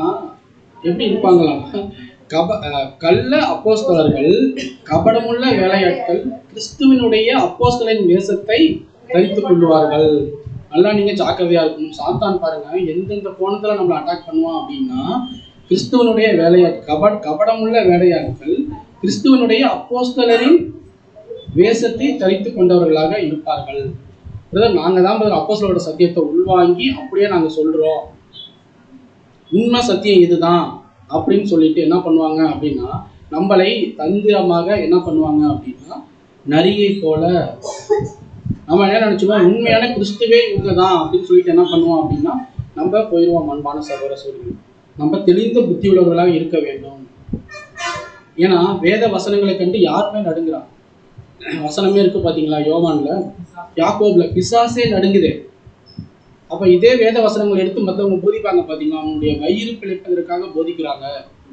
அவங்களுக்கு நம்ம ஜாக்கிரதையா இருக்கணும் அன்பான சகோதர சகோதரிகளே. அதுதான் 2 கொரிந்தியர் 1:11 சொல்றாரு. இது ஆச்சரியம் அல்ல, சாத்தானும் தேசத்தை நல்லா நீங்க கூர்ந்து கவனிக்கணும். ஏன் அப்படின்னா மத்தேயு 7:15 படிக்கிறோம். கள்ள தீர்க்கதரிசிகளுக்கு எச்சரிக்கையா இருங்கள். தீர்க்க தரிசனம் சொல்றோம், இதுதான் இந்த 2026 தீர்க்க தரிசனம் அப்படின்னு சொல்லிட்டு போலி வேஷம் போட்டு தரிச்சு கொண்டு இருக்கிறவங்களுக்கு நீங்க எச்சரிக்கையா இருங்க. அவங்க கள்ள தீர்க்க தரிசிகள். அவர்கள் ஆட்டுத்தோலை போர்த்தி கொண்டு உங்களிடத்தில் வருவார்கள். ஆட்டுத்தோலை போர்த்தி கொண்டு அந்த நரி என்ன பண்ணுவோம், சாத்தான் என்ன பண்ணுவான் அப்படின்னா தந்திரமா அவங்கள்ட்ட வருவாங்க. என்ன சொல்லுவாங்க அப்படின்னா, சிஸ்டர் நீங்க போவாதீங்க, நீங்க போகக்கூடிய சத்தியம் எப்படி இருக்கு அப்படின்னா உங்களை வேற திசைக்கு கொண்டுட்டு போயிடும். இவங்க பொய்ய சொல்லி கொடுக்குறாங்க. நீங்க யோசிச்சு பாருங்களேன். இப்போ இது எத்தனாவது வரணும்னு சொன்னாரு? 25 வச்சுக்கோங்க. 25 வரமா நீங்க படிக்கிறீங்க இல்லையா, இங்க யாரோட வரலாறோ இல்ல யாரோட சோக கருத்தையோ சொந்த கருத்தையோ சொல்லி கொடுத்தாங்களா? சத்தியம் என்ன சொல்லுது? இப்ப பாருங்க, இவங்க படிக்கிறது எல்லாமே வேத வசனங்கள் தான் அன்பான சகோதர சகோதரிகளே. வேத வசனம் இல்லாமல் ஒருத்தர் உங்களை நல்லது பண்றேன் பாவிச்சுட்டு உங்களுக்கு வேற மாதிரி கொண்டுட்டு போறேன் அப்படின்னு சொன்னா தயவு செஞ்சு என்ன பண்ணாதீங்க, நம்பாதீங்க, எச்சரிக்கையா இருங்கள். ஏன்னா அவங்க எப்படி இருப்பாங்க அப்படின்னா ஆட்டுத்தோலை போர்த்தி கொண்டு உங்களிடத்தில் வருவார்கள். உள்ளத்திலே அவர்கள் பட்சிக்கிற ஓநாய்களை போல அவங்க பட்சிப்பாங்க. அன்பான சகோதர சகோதரிகளே, உள்ளத்துல பட்சிக்கிற ஓநாயை போல இருப்பாங்க. ஆனா அவங்க ஆட்டுத்தோலை போர்த்தி கொண்டு உங்கள்கிட்ட எப்படி வருவாங்க அப்படின்னா ஒரு ஆடு போல வருவாங்க. அப்போ நம்ம எச்சரிக்கையா இருக்கணும். மத்தேயு 24 படிக்கலாம். 24-25. ஏனெனில் கள்ள கிறிஸ்துக்களும் கள்ள தீர்க்கதரிசிகளும் எழும்பி கூடுமானால் தெரிந்து கொள்ளப்பட்டவர்களையும் வஞ்சிக்கப்படத்தக்கதாக பெரிய அடையாளங்களையும் அற்புதங்களையும் செய்வார்கள். இதோ முன்னதாக உங்களுக்கு அறிவித்திருக்கிறேன். நீங்க நல்லா நினைச்சு பார்க்கலாம். இனிமேல் வரக்கூடிய சப்ஜெக்ட் எல்லாமே எப்படின்னா டாக்டரினல் அடிப்படையில தான் இருக்கும். அன்பான சகோதர சகோதரிகளே, எல்லாமே எப்படி இருக்கும் அப்படின்னா, இன்னும் செகண்ட் கமிங்லாம் எடுத்துட்டோமா? இன்னும் இல்லை. இனிமேல் வரக்கூடிய எல்லாம் வேணா நீங்க கூர்ந்து கவனிக்கணும். நம்ம ஆண்டவராகிய இயேசு கிறிஸ்துவோட வருகை எப்பொழுது, அந்தி கிறிஸ்துனா யாரு, இன்னும் நிறைய சப்ஜெக்ட் நீங்க படிக்க போறீங்க அன்பான சகோதர சகோதரிகளே. அப்ப நீங்க தெளிந்த புத்திகளா இருந்தா மட்டும்தான் என்ன பண்ண முடியும் அப்படின்னா படிக்க முடியும். இதோ முன்னதாக உங்களுக்கு அறிவிக்கிறேன். என்ன சொல்றாரு அப்படின்னு பார்த்துட்டோம்னா, நிறைய பேர் அடையாள அற்புதங்கள் பண்ணுவாங்க, அழகா சூப்பரா உங்களை ஏமாத்திடுவாங்க. இனிப்பா பேசக்கூடிய ஒவ்வொரு வார்த்தையிலும் நம்ம காதுக்கு எப்படி போகும் அப்படின்னா ரொம்ப டேஸ்டா இருக்கும். நம்ம ஏற்கனவே ஒரு வசனம் படிச்சோம் இல்லையா, இனிப்பை கசப்பை தித்திப்பென்றும் தித்திப்பை அப்படியே மாற்றி சொல்லுவாங்க அன்பான சகோதரர்களே. வேத வசனத்துக்கு விரோதமா எதிரா எது சொன்னாலும் நீங்க கேட்கவே கேட்காதீங்க. உண்மை சத்தியம் என்ன அப்படின்னு நீங்க ஆராய்ஞ்சு பாருங்க. ஏன் அப்படின்னா எக்ஸ்ட்ரீமா போய் நம்ம ஆண்டவர் சொல்றாரு பாருங்க, யோவான்ட்ட 14:20-30. இனி நான் உங்களுடனே அதிகமாய் பேசுவதில்லை. என்ன சொல்றாரு அப்படின்னா, எவ்வளவோ சொல்லியாச்சு, எவ்வளவோ வசனங்கள் கொடுத்தாச்சு, இனி நான் உங்களுடனே அதிகமா. ஏன் அப்படின்னா ஒரு ராஜா தன்னுடைய பிள்ளை எப்படி வளர்க்கணும் அப்படின்னா ஒன்னு சொல்லி கொடுத்தா தானே ராஜாவாவாரு. நம்ம ராஜாவாகணும் தானே அவங்க கஷ்டப்பட்டு இருக்காரு. அதுதான் அவர் சொல்றாரு, இனி நான் உங்களுடனே அதிகமாய் பேசுவதில்லை. உலகத்தின் அதிபதி வருகிறான், அவனுக்கு என்னிடத்தில் ஒன்றும் இல்லை. நல்லா நீங்க யோசிச்சு பாருங்களேன். தேவன் யோபுவை யார்கிட்ட ஒப்பு கொடுத்தாரு? காரணம் என்னன்னா, நீ யோபுவை நீ டெஸ்ட் பண்ணி பாரு. யோபு அந்த டெஸ்ட்ல பாஸ் ஆனாரா ஃபெயில் ஆனாரா? பாஸ் ஆனார் இல்லையா? இப்போ அதே போலதான் அவர் சொல்றாரு, இனி நான் உங்களுடனே அதிகமாய். நமக்கு தியரியே படிச்சுட்டு இருந்தேன் அப்படி, நமக்கு ப்ராக்டிக்கல் லைஃப் இருக்கு இல்லையா? ப்ராக்டிக்கல் லைஃப் நீங்க வாழ்ந்து பாருங்க, கண்டிப்பா சாத்தான உங்களை டெஸ்ட் பண்ணணும். அதுதான் சொல்றேன், இந்த உலகத்தின் அதிபதி வருகிறான், அவனுக்கு அப்ப உங்கள்கிட்ட உங்களை ஏதோ ஒரு விஷயம் சொல்றப்ப நீங்க ஏவாளை போலவோ மதி மயங்கிட்டா என்ன ஆகும்னு நினைச்சு பாருங்க அன்பான சகோதர சகோதரி. எப்படி பேரு சொன்ன உடனே நம்ம ஆண்டவர் சொன்னாரோ அப்பாலே போ சாத்தானேன்னு சொன்னாரோ அதே போல தைரியமாக நீங்க எடுக்கக்கூடிய ஒவ்வொரு முடிவு இருக்க வேண்டும். அதுதான் எபேசியர் 2:2 சொல்றாரு பாருங்க, படிங்க. அவைகளில் நீங்கள் முற்காலத்திலே இவ்வுலக வழக்கத்திற்கேற்ற படியாகவும் கீழ்ப்படியாமையின் பிள்ளைகளிடத்தில் இப்பொழுது இதை செய்கிற ஆகாயத்து அதிகார பிரபுவமாகிய ஆவிக்கேற்றபடியாகவும் நடந்து கொண்டீர்கள். இவங்க என்ன சொல்றாங்க அப்படின்னா, இது எப்ப சொல்லப்பட்ட வசனம் அப்படின்னா, நம்ம எல்லாமே கரெக்டா நடந்துருவோம். நடந்ததுக்கு அப்புறம் ஒரு சம்பவம் நடக்கும் அன்பான சகோதரர்களே. உலகத்தின் அதிபதினு சொல்றாங்க இல்லையா, இந்த உலகத்தின் அதிபதி யாரு? இப்பிரபஞ்சத்தின் தேவன்னா யார்? இப்பிரபஞ்சத்தின் தேவன் இல்லையா? நம்ம அவருடைய ராஜ்யம் வரும் தானே காத்துட்டு இருக்கோம். தேவனுடைய ராஜ்யம் இருந்தா சின்ன சின்ன பிள்ளைகள்லாம் என்ன ஒரு சூழ்நிலைகள் ஆறான்னு பாத்தீங்களா? சொல்லுங்க. இப்ப கொடிதான காலத்துல இருக்கோம் இல்லையா? அப்ப பிரபஞ்சத்தின் தேவன் யாரு? சாத்தான். ஏன் உங்க வாயில வர மாட்டேங்குது? இந்த உலகத்தின் அதிபதி, இந்த அதிகார பிரபு. அது மட்டும் இல்ல, வாயில சொன்னா புடிச்சுட்டு போயிடுவாங்க. அதனால சொல்ல மாட்டேங்கிறீங்களோ? நான் தானே கேள்வி கேட்கிறேன். ஆமா, இங்க தேவனுடைய பிரசன்ஸ் இருக்கு. சொன்னா கிட்ட வந்துடும் டயத்துல சொல்ல மாட்டேங்க. பயப்படாதீங்க அன்பான சகோதரர்களே. இப்படி கெட்டு போன தேவ தூதர்கள் இருக்கிறாங்களோ, உண்மையான தேவ தூதர்களும் நம்ம கூட இருக்கிறாங்க அன்பான சகோதரர்களே. நீங்க பயப்படாதீங்க. இயேசு கிறிஸ்து கூட இருந்தாங்க இல்லையா? தேவ தூதர்கள் எங்க பலப்படுத்தினாங்க? அவர் ரொம்ப கண்ணீர் விட்டு அழுந்தினார் இல்லையா கெத்செமனே தோட்டத்துல. அதே போல நம்மளுடைய கண்ணீரையும் கண்டிப்பா யார் துடைப்பா? நம்ம ஆண்டவர் துடைப்பாரு. அப்ப நம்ம கூட யார் இருக்கிறாங்க? நல்ல தேவ தூதர்கள் இருக்கிறாங்க. கெட்டு போன தேவ தூதர்கள் இருந்தாலும் தேவன் நம்ம தொட விட்டுருவாரா? சொல்லுங்க. விட மாட்டார் இல்லையா? ஏன் அப்படின்னா பிசாசை ஈஸியா இயேசு கிறிஸ்து கண்டுபிடிச்சாரு. அதே போல நம்மளாலையும் கண்டுபிடிக்க முடியும். ஏன்னா வாண்டடா அவங்களே மாட்டிப்பாங்க பாருங்க. மத்தேயு 8:29 படி. அவரை நோக்கி. யாரை நோக்கி? யாரை நோக்கி? பிசாசு வாண்டடா ஆண்டவரை இயேசு கிறிஸ்துவை பார்க்குது பாருங்களேன். தேவனுடைய குமாரனே, அதுக்கு தெரியுது பாருங்க தேவனுடைய குமாரன் யாருன்னு சொல்லிட்டு. எங்களுக்கும் உமக்கும் என்ன காலம் வருமுன்னே எங்களை பாருங்க. எப்படி சொல்ல தோணுது? ஒரு பரிபூர்ண மனுஷன் இருக்கிறப்ப வாட்டடா யாரே வரா? சாத்தானே வருது பாருங்க. இங்கே வந்தீரோ என்று கூப்பிட்டார்கள் பாருங்க அன்பான சகோதரர்களே. அப்போ சாத்தானோட டார்கெட் என்னவா இருந்துச்சு அப்படின்னா, ஃபர்ஸ்ட் தேவன்கிட்ட அட்டாக் பண்ணணும்னு நினைச்சாரு, முடிஞ்சா இல்ல. அடுத்தது யார்கிட்ட வந்தாரு? கிறிஸ்துட்ட வந்தாரு, முடிஞ்சிச்சா? அடுத்தது நமக்கு என்ன பேரு? நம்மனே சொல்லிட்டு இருக்கோம் இல்லையா, தேவனுடைய குமாரர்கள். அதை வேற மாதிரி சொல்லணும். ஒரு லக்கம் இருந்துச்சு, தேவனுடைய சந்ததி. ஓகே சார், ஒரு நம்பர் சொன்னார்ல, அதையும் சொல்றது பயப்படுறீங்க? 1,44,000 பேர் இருக்காங்க பாத்தீங்களா? அதுதான் சர்வ சங்கமான சபை. அந்த சபைக்கும் யார் எதிரிங்க? சாத்தான் தான் எதிரி. அது மட்டும் இல்ல, ஒட்டுமொத்த உலக ஜனத்துக்கும் யார் எதிரி? சாத்தான் தான் எதிரி. சரி, இப்படியாப்பட்ட சாத்தான தேவன் நினைச்சிருந்தா அழிச்சிருக்க முடியுமா? முடியாதா? ஏன் அழிக்கல? அதனால தன்னுடைய பிள்ளைகள் மேல விட்டு விட்டார். ஏன் அப்படின்னா ரோமர் 16:20 படிங்க. சமாதானத்தின் தேவன் சீக்கிரமாய் சாத்தானை உங்கள் கால்களின் கீழே நசுக்கி போடுவார். தேவன் யாரை வச்சு அழிக்க போறாரு? பாருங்க, சமாதானத்தின் தேவன் சீக்கிரமாய் சாத்தானை என்னுடைய கால்னாருக்கு, வசனத்துல தேவனுடைய கால்னாருக்கு என்ன காலுங்க? அது உங்களுடைய கால்களின் கீழே.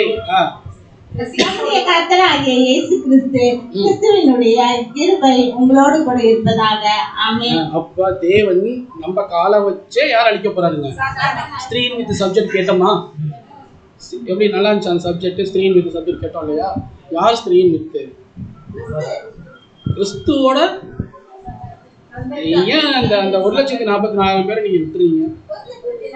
1,44,000 இருக்கு பாத்தீங்களா? அதுதான் கிறிஸ்துவின் சபை. நல்லா ஞாபகம் வச்சுங்க. அந்த ஒரு லக்கத்துக்கு தான் நம்ம ஓடிட்டு இருக்கிறோம், சரிங்களா? அப்படி ஓடிதான் அவருடைய ராஜ்யத்துல நம்ம போய் பிரவேசிக்க முடியும். அன்பான சகோதர சொல்லி. சரி, நம்ம சாத்தான் சப்ஜெக்டுக்குள்ள வந்தோம்னா, அப்ப நம்ம என்னென்ன பார்த்தோம் அப்படின்னா, யார் சாத்தான் பார்த்தோம், சாத்தான் எப்படி உருவாக்கப்பட்டார்னு பார்த்தோம், எப்படி உருவாக்கப்பட்டான்னு பார்த்தோம், எப்படி சாத்தானா மாறினார்னு பார்த்தோம், அவருடைய தந்திரம் என்னன்னு பார்த்தோம். அவருடைய தந்திரத்தினால இயேசு கிறிஸ்துவை போய் டச் பண்ணாரு. இயேசு கிறிஸ்து என்ன பண்ணிட்டாருங்க? ஈஸியா துரத்தி விட்டாரு. அடுத்த நம்மள்கிட்ட வந்தாலும் நம்ம ஜாக்கிரதையா இருக்கணும் அப்படின்னு பார்த்தோம். சரிங்க, லாஸ்டா எல்லாத்துக்கும் ஒரு முடிவு இருக்கணும் இல்லையா? சாத்தானுக்கு முடிவு வேணும். சொல்லுங்க. நம்மளுடைய காலின் கீழே மிதிச்சு போட்டு நம்ம சாத்தான சாக அடிச்சிட்டோம். எந்திரிக்க என்ன 1,44,000 பேர் அவங்களை அழிச்சிருவாங்களா? சாத்தான் கட்டப்படுவாருங்களா? அது எப்போ ஆகும் அப்படின்னா, பிரதர் சொன்ன மாதிரி அவருடைய 1000 ஆண்டு அரசாட்சி. அங்க என்ன இருக்காது தெரியுங்களா? சாத்தான் இருக்க மாட்டான், மரணம் இருக்காது, பசி இருக்காது, தூக்கம் இருக்காது, டிவி இருக்காது, போன் இருக்காது. ரொம்ப சந்தோஷமா இருப்போம் அன்பான சகோதரர்களே. அப்பதான் என்னன்னா, எப்படி சாத்தான் கட்டப்படுறான் அப்படின்னா, வெளிப்படுத்துதல் 20:1 படிக்கிறவங்க, ஒரு பெரிய தூதன் என்ன பண்றாரு அப்படின்னா, பாதாளத்தின் திறவுகோலை பெரிய சங்கிலியால் என்ன பண்றாங்க? எதுக்கு சங்கிலி எடுத்துட்டு வர்றாரு? திறவுகோலை எடுத்துட்டு வர்றாரு. யாரை கட்ட போறாரு? பிசாசு என்னும் சாத்தானை சொல்லி படிங்க சிஸ்டர். பிசாசு என்றும் சாத்தான் என்றும் சொல்லப்பட்ட பழைய பாம்பாகிய வலு சர்ப்பத்தை அவன் பிடித்து அதை 1000 வருஷம் அளவும் கட்டி வைத்து, அந்த 1000 வருஷம் நிறைவேறும் வரைக்கும் அது ஜனங்களை மோசம் போகாதபடிக்கு அதை பாதாளத்திலே தள்ளி அடித்து அதன் மேல் முத்திரை போட்டான். நீங்க சொல்லுங்க, அந்த 1000 வருஷம் எப்படி இருக்கும்? வசனம் எப்படி தெளிவா இருக்கு பாருங்க. பிசாஸ் என்றும் சாத்தான் என்றும் சொல்லப்பட்ட பழைய பாம்பு. இது எந்த பழைய பாம்பு? எங்க பாருங்க, ஆதியாகமத்துல சொல்லப்பட்ட வசனம் இப்ப எங்க வந்துச்சு பாருங்க, வெளிப்படுத்தின விசேஷத்துல இருக்கு பாருங்க. அந்த பழைய பாம்பாகிய வலு சர்ப்பத்தை அவன் பிடித்து. அங்க நீ எப்படி ஏவாளை ஏமாத்தினியோ அதே போல இனிமேல் ஏமாத்த முடியுமா? ஏன் அப்படின்னா, அதை 1000 வருஷம் அளவும் கட்டி வைத்து, அந்த 1000 வருஷம் நிறைவேறும் வரைக்கும் அது ஜனங்களை மோசம் போகாதபடிக்கு அதை பாதாளத்திலே முத்திரை போட்டுட்டா என்ன பண்ண முடியாதுங்க. அப்போ எப்படி இருக்கும்? அப்ப என்ன ஆகும் அப்படின்னா, படிங்க சார். ஏசாயா 25:7. சகல ஜனங்கள் மேலும் உள்ள முக்காட்டையும் சகல ஜாதிகளையும் மூடி இருக்கிற மூடலையும் இந்த மலையிலே அகற்றி போடுவார். அப்ப என்னன்னா, பிரகாசமா சத்தியம் கிடைக்கும் அன்பான சகோதர சொல்லி எல்லாருமே தேடி கண்டுபிடிச்சு படிப்பாங்க. ஏன் அப்படின்னா, அப்ப இங்க ஒருத்தங்க இருக்க மாட்டாங்க, ஒரு குரூப் இருக்க மாட்டாங்க. யார் இருக்க மாட்டான்? சாத்தான் இருக்க மாட்டான். அது ஓகே தான். இப்ப யார் இருக்க மாட்டாங்க? யார் சபையாய் போயிருப்பா? சபை இங்க இருக்காது. ஏன்னா மகா உபத்திரவத்துல மாட்டிக்கொள்ளாதபடி நம்ம என்ன பண்ணுவோம் அப்படின்னா நம்ம சபையாயிரும். அன்பான சகோதர சகோதரிகளே, இப்ப என்னன்னா அந்த 1000 வருஷம் எப்படி இருக்கும் அப்படின்னு பாத்தீங்கன்னா ரொம்ப என்ஜாய்மெண்டா இருக்கும். அங்க என்ன இருக்கும் அப்படின்னா எசையா 11:9 படிங்க. என் பரிசுத்த பர்வதம் எங்கும் தீங்கு செய்வாரும் இல்லை. என்ன பண்ண முடியாதுங்க, தீங்கு நினைச்சாலும் செய்ய முடியாது, கேடு செய்வாரும் இல்லை. ஆனா அந்த சமுத்திரம் நிறைந்திருக்கிறது போல பூமி கர்த்தரை அறிகிற அறிவினால் நிறைந்திருக்கும். இன்னைக்கு நம்ம கூப்பிடுறோம் இல்லையா, என் ஜனங்களே வாங்க வந்து சத்தியம் கேளுங்க அப்படின்னு சொல்றோம் இல்லையா, எவ்வளவு பேர் வராங்க யோசிச்சு பாருங்களேன். இன்னைக்கு எவ்வளோ மற்ற விஷயத்துக்கு அடிக்ட் ஆயிட்டாங்க பாருங்க அன்பான சகோதர சகோதரிகளே. அப்போ இருக்கிற பூமி எப்படி இருக்குமா, பூமி கர்த்தரை அறிகிற அறிவினால் நிறைந்திருக்கும். எல்லாரும் சத்தியம் சொல்லுவாங்க, பொறாமை இருக்காது, போட்டி இருக்காது, எல்லாருமே அன்பா இருப்பாங்க. அப்போ இருக்க பூமி எப்படி இருக்குன்னு மட்டும் நினைச்சுப்பாங்க. நம்ம ஏற்கனவே என்ன பண்ணாங்க, என்ன படிச்சோம், சாத்தானை என்ன பண்ணுவாருங்க, தேவன் பாதாளத்திலே பூட்டி முத்திரை போட்டுட்டார் அப்படின்னு நம்ம படிச்சோம் இல்லையா. அப்போ எவ்வளவு சந்தோஷமா இருக்கும். ஆனா தேவன் அப்படி விடலை.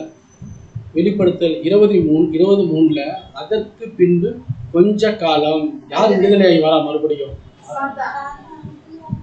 பாத்தீங்களா? அவ்வளவு சீக்கிரம் நம்ம பாடத்தை முடிச்சிட முடியுமா? அதற்கு பின்பு அது பாருங்க, கொஞ்ச காலம் விடுதலையாக வேண்டும். அப்படி விடுதலையாகி வருவாங்க. நம்ம என்ன பண்ணோம், இந்த உலகம் கர்த்தரை அறிகிற அறிவினால் அறிந்திருக்கும்னு சொல்றோம் இல்லையா, அதுலேயும் சில பேர் என்ன பண்ணுவாங்க அப்படின்னா நாங்க வரமாட்டோம். அப்பையும் சில பேர் மேட்டி மேல இருப்பாங்க. அப்படியாப்பட்டவங்களுக்கு தான் என்ன நடக்குது அப்படின்னா, படிங்க சிஸ்டர். இந்த 1000 வருஷம் முடியும் போது சாத்தான் தன் காவலில் இருந்து விடுதலையாகி, இதே வெளிப்படுத்தல் விசேஷம் படிச்சோம். 1000 வருஷம் என்ன பண்ணுவாருங்க, தேவன் பாதாளத்துல முத்திரை போட்டுட்டாரு பாருங்க. வசனமே எப்படின்னா அந்த 1000 வருஷம் முடியும் பொழுது சாத்தான் மறுபடியும் வெளியில வருவாரு. வந்து யாரை குடிப்பாங்க அப்படின்னா, துன்மார்க்கனுக்கு தயை செய்தாலும் நீதியை கற்றுக்கொள்ளலாம். பாருங்களேன், எனக்கு சத்தியமே வேணாம் அப்படின்னு சொல்லுவாங்க பாருங்க. துன்மார்க்கனுக்கு தயை செய்தாலும் அவன் என்னத்தை கத்துக்க மாட்டானா, நான் இல்ல, நான் நம்ப மாட்டேன், நான் இந்த சத்தியத்தை விசுவாசிக்க மாட்டேன் அப்படின்னு சொல்றவங்களை தான் என்ன பண்ணுவான், நீதியை கற்றுக்கொள்ளலாம். நீதியுள்ள தேசத்திலும் அவன் அநியாயம் செய்து கர்த்தருடைய மகத்துவத்தை கவனியாதே போகிறான். கடைசி வரைக்கும் அந்த ஜனங்கள் கர்த்தருடைய மகத்துவத்தை கவனியாமே போயிடுவாங்க. அப்படியாப்பட்டவங்கள சாத்தான் என்ன பண்ணுவான், ஈஸியா என்ன பண்ணுவான் பாருங்க. இப்போ சாத்தான் விடுதலை ஆயிட்டா, துன்மார்கள் இருக்கிறாங்க சில பேர், அப்பையும் சில பேர் இருக்கிறாங்க. அப்பதான் சொல்றாங்க, படிங்க சார், ஏசாயா 26:11. கர்த்தாவே, உமது கை ஓங்கி இருக்கிறது, அவர்கள் அதை காணாதிருக்கிறார்கள். ஆனாலும் உமது ஜனத்துக்காக நீர் கொண்ட வைராக்கியத்தை கண்டு வெட்கப்படுவார்கள்.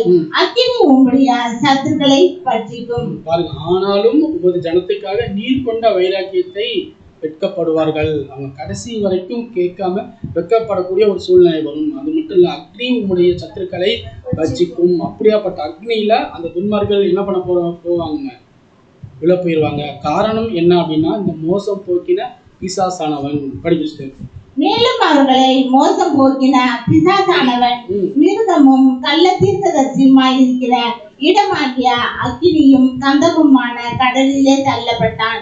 அவர்கள் இரவும் பகலும் சதா காலங்களிலும் பாதிக்கப்படுவார்கள். என்ன தெரியுங்களா, 2ஆம் மரணம். பாருங்க அன்பான சகோதர சகோதரிகளே, அப்ப பாருங்க, உலக ஜனங்களுக்கும் ஒரு டெஸ்ட் வரும். அந்த 1000 வருஷம் என்ன ஆகும் அப்படின்னா, ஒரு ராஜ்யத்துல அவ்வளவு சந்தோஷமா இருப்பாங்க. அந்த 1000 வருஷம் முடிஞ்சதுக்கு அப்புறம் அந்த பாதத்திலிருந்து யார் மறுபடியும் வெளியே வருவா? வசனம் இருக்கு பாத்தீங்களா, சாத்தான் வரும். அப்பையும் சில துன்மார்க்கர்கள் இருப்பாங்க, இல்ல நாங்க விசுவாசிக்க மாட்டோம், நாங்க கிறிஸ்துவ கண்ணாலதான் பார்ப்போம், இப்படியே நம்பி எப்படி சொல்றது அப்படின்னா, ஒரு தெளிவில்லாத ஒரு சத்தியத்துக்குள்ளேயே இருந்து இருந்து இருந்து துன்மார்க்கர்கள் ஆகி கடைசியில் அவங்க எப்படி ஆயிடுவாங்கன்னா, இரவும் பகலும் சதா காலங்களிலும் அவங்க என்ன பண்ண பாதிக்கப்படுவார்கள். பாருங்க அன்பான சகோதர சகோதரி, இதெல்லாம் நமக்கு எவ்வளவு பெரிய ஒரு எச்சரிப்பு. எப்படி பாருங்க, இன்னைக்கு தீர்க்க தரிசன புத்தகம் ஏசாயா படிச்சிருக்கிறோம், எசேக்கியேல் படிச்சிருக்கிறோம், வெளிப்படுத்தின விசேஷம் படிச்சிருக்கிறோம். இதெல்லாமே வெளிப்படுத்தின விசேஷம்னா அடையாள பாஷையில எழுதப்பட்டிருக்கு. இனிமேல் வரக்கூடிய பாடங்கள் எல்லாமே வெளிப்படுத்தின விசேஷத்தை மையமா வச்சுதான் இருக்கும். இந்த வசனம் படிச்சோம் பாத்தீங்களா, மேலும் அவர்களை மோசம் போக்கின பிசாசானவன். மிருகம் மிருகம் யாரு, அந்த கள்ள தீர்க்கதரிசி யாருன்னு சொல்லிட்டு புட்டு படிக்க போறோம். அன்பான சகோதரர், ஒரு 6 மணி நேரம் சப்ஜெக்ட் இருக்கும். அந்த டேட் சொல்லுவாங்க, என்னைக்குன்னு சொல்லுவாங்க. 6 மணி நேரம் அவ்வளோ இன்ட்ரெஸ்டிங்காக இருக்கும். எப்படி பிசாசானவன் மோசம் போக்கணும், அவன் யாரு, இந்த உலகத்தில் இருக்கிறானா, அவன் எதன் மூலியமாக நம்மளை அட்டாக் பண்ணுவான், நம்ம அப்போ எப்படி ஜாக்கிரதையாக இருக்கணும் அப்படிங்கிறத நம்ம டீட்டெயிலாக பார்க்கலாம் அன்பான சகோதரர்களே. அப்போ நம்ம ஒரு 6 பாயிண்ட்ல பார்த்தோம் இல்லையா. இப்போ யார் எப்படி வந்து கேட்டாலும் நீங்கள் கரெக்டாக பதில் சொல்லிடுவீங்க. சரிங்களா. சாத்தான் எப்படி படைக்கப்பட்டான்? பூரண அளவுலனா படைக்கப்பட்டான். சரி, ஷார்ட்டா சொல்லிடலாம். யார் படைச்சாங்க சாத்தானை? யார் படைச்சா? தேவன் படைக்கல. நம்ம நல்லா கிளாரிட்டியா நம்ம பார்த்துட்டோம் இல்லையா. சரி, அவருடைய தந்திரம் என்ன? பேராசை. ஆசையை காட்டி தான், எப்படி யூதாசு மனசுல ஒரு ஆசையை காட்டி தான் இயேசு கிறிஸ்துவ வஞ்சிக்க போனாரு. ஆனா இயேசு கிறிஸ்து என்ன பண்ணிட்டாருங்க, கரெக்டா தெரியும். அதே போல நமக்கும் அந்த டெஸ்ட் நடக்கும் அப்படிங்கிறத பார்த்தோம். கடைசியில நம்ம என்ன பார்த்தோங்க? கடைசியா சாத்தானுக்கும் ஒரு முடிவு இருக்கு இல்லையா. சாத்தானுக்கும் என்ன பண்ணுவார் அப்படின்னா 1000 வருஷத்தோட முடிவுல என்ன பண்ணுவார் அப்படின்னா சீடு வச்சிருவாரு. 1000 வருஷம் முடிஞ்சதுக்கு அப்புறம் மறுபடியும் சாத்தான் என்ன பண்ணுவாருங்க, வெளியே விடுவாரு. அப்ப இருக்கக்கூடிய சில துன்மார்க்கர்கள் மீண்டும் சாத்தானோட பிடியில போயிட்டா அவங்க என்ன பண்ணுவாங்க அப்படின்னா சதா காலங்களும் பாதிக்கப்படுவார்கள். அப்படியாப்பட்ட ஒரு சூழ்நிலைக்குள்ள போகாம தேவன் விரும்புகிற சந்ததியா நாமும் மாறி 1,44,000 பேரா இருந்து ராஜாதி ராஜாவோடு கூட ஆளுகை செய்ய தேவன் நம்மள ராஜாவும் ஆசாரியர்களாகவும் அழைச்சிருக்கிறார். இன்னைக்கு நம்மளுடைய மனக்கண்ணை தேவன் திறந்திருக்கிறார். அன்பான சகோதரர்களே, யார் சாத்தான், சாத்தானுடைய கேரக்டர் என்னன்னு தெரியும். அவன் எப்படிலாம் நம்மள்கிட்ட அட்டாக் பண்ண வந்தா நம்ம எப்படி வந்து போர் ஆயுதங்கள்லாம் தெரிஞ்சுக்கணும். நமக்கு போர் ஆயுதம்னா எதுங்க? நம்மளுடைய சத்திய வசனங்கள் தான். சத்திய வசனங்கள் தான் நம்மளை என்ன பண்ணுங்க, 4 பேரும் நம்மளை காப்போம், விடுதலையாக்கும். அந்த விடுதலை ஆகி எப்பொழுதும் சதா காலமும் நம்ம பிதாவினிடத்துல போய் சேரணும் அப்படிங்கிறது தான் இந்த பாடத்தை நம்ம தெரிஞ்சுக்கிட்டோம். பொறுமையோடு கேட்ட நம்ம அனைவரையும் தேவன் தாமே ஆசீர்வதித்து வழிநடத்துவாராக. ஆமென்.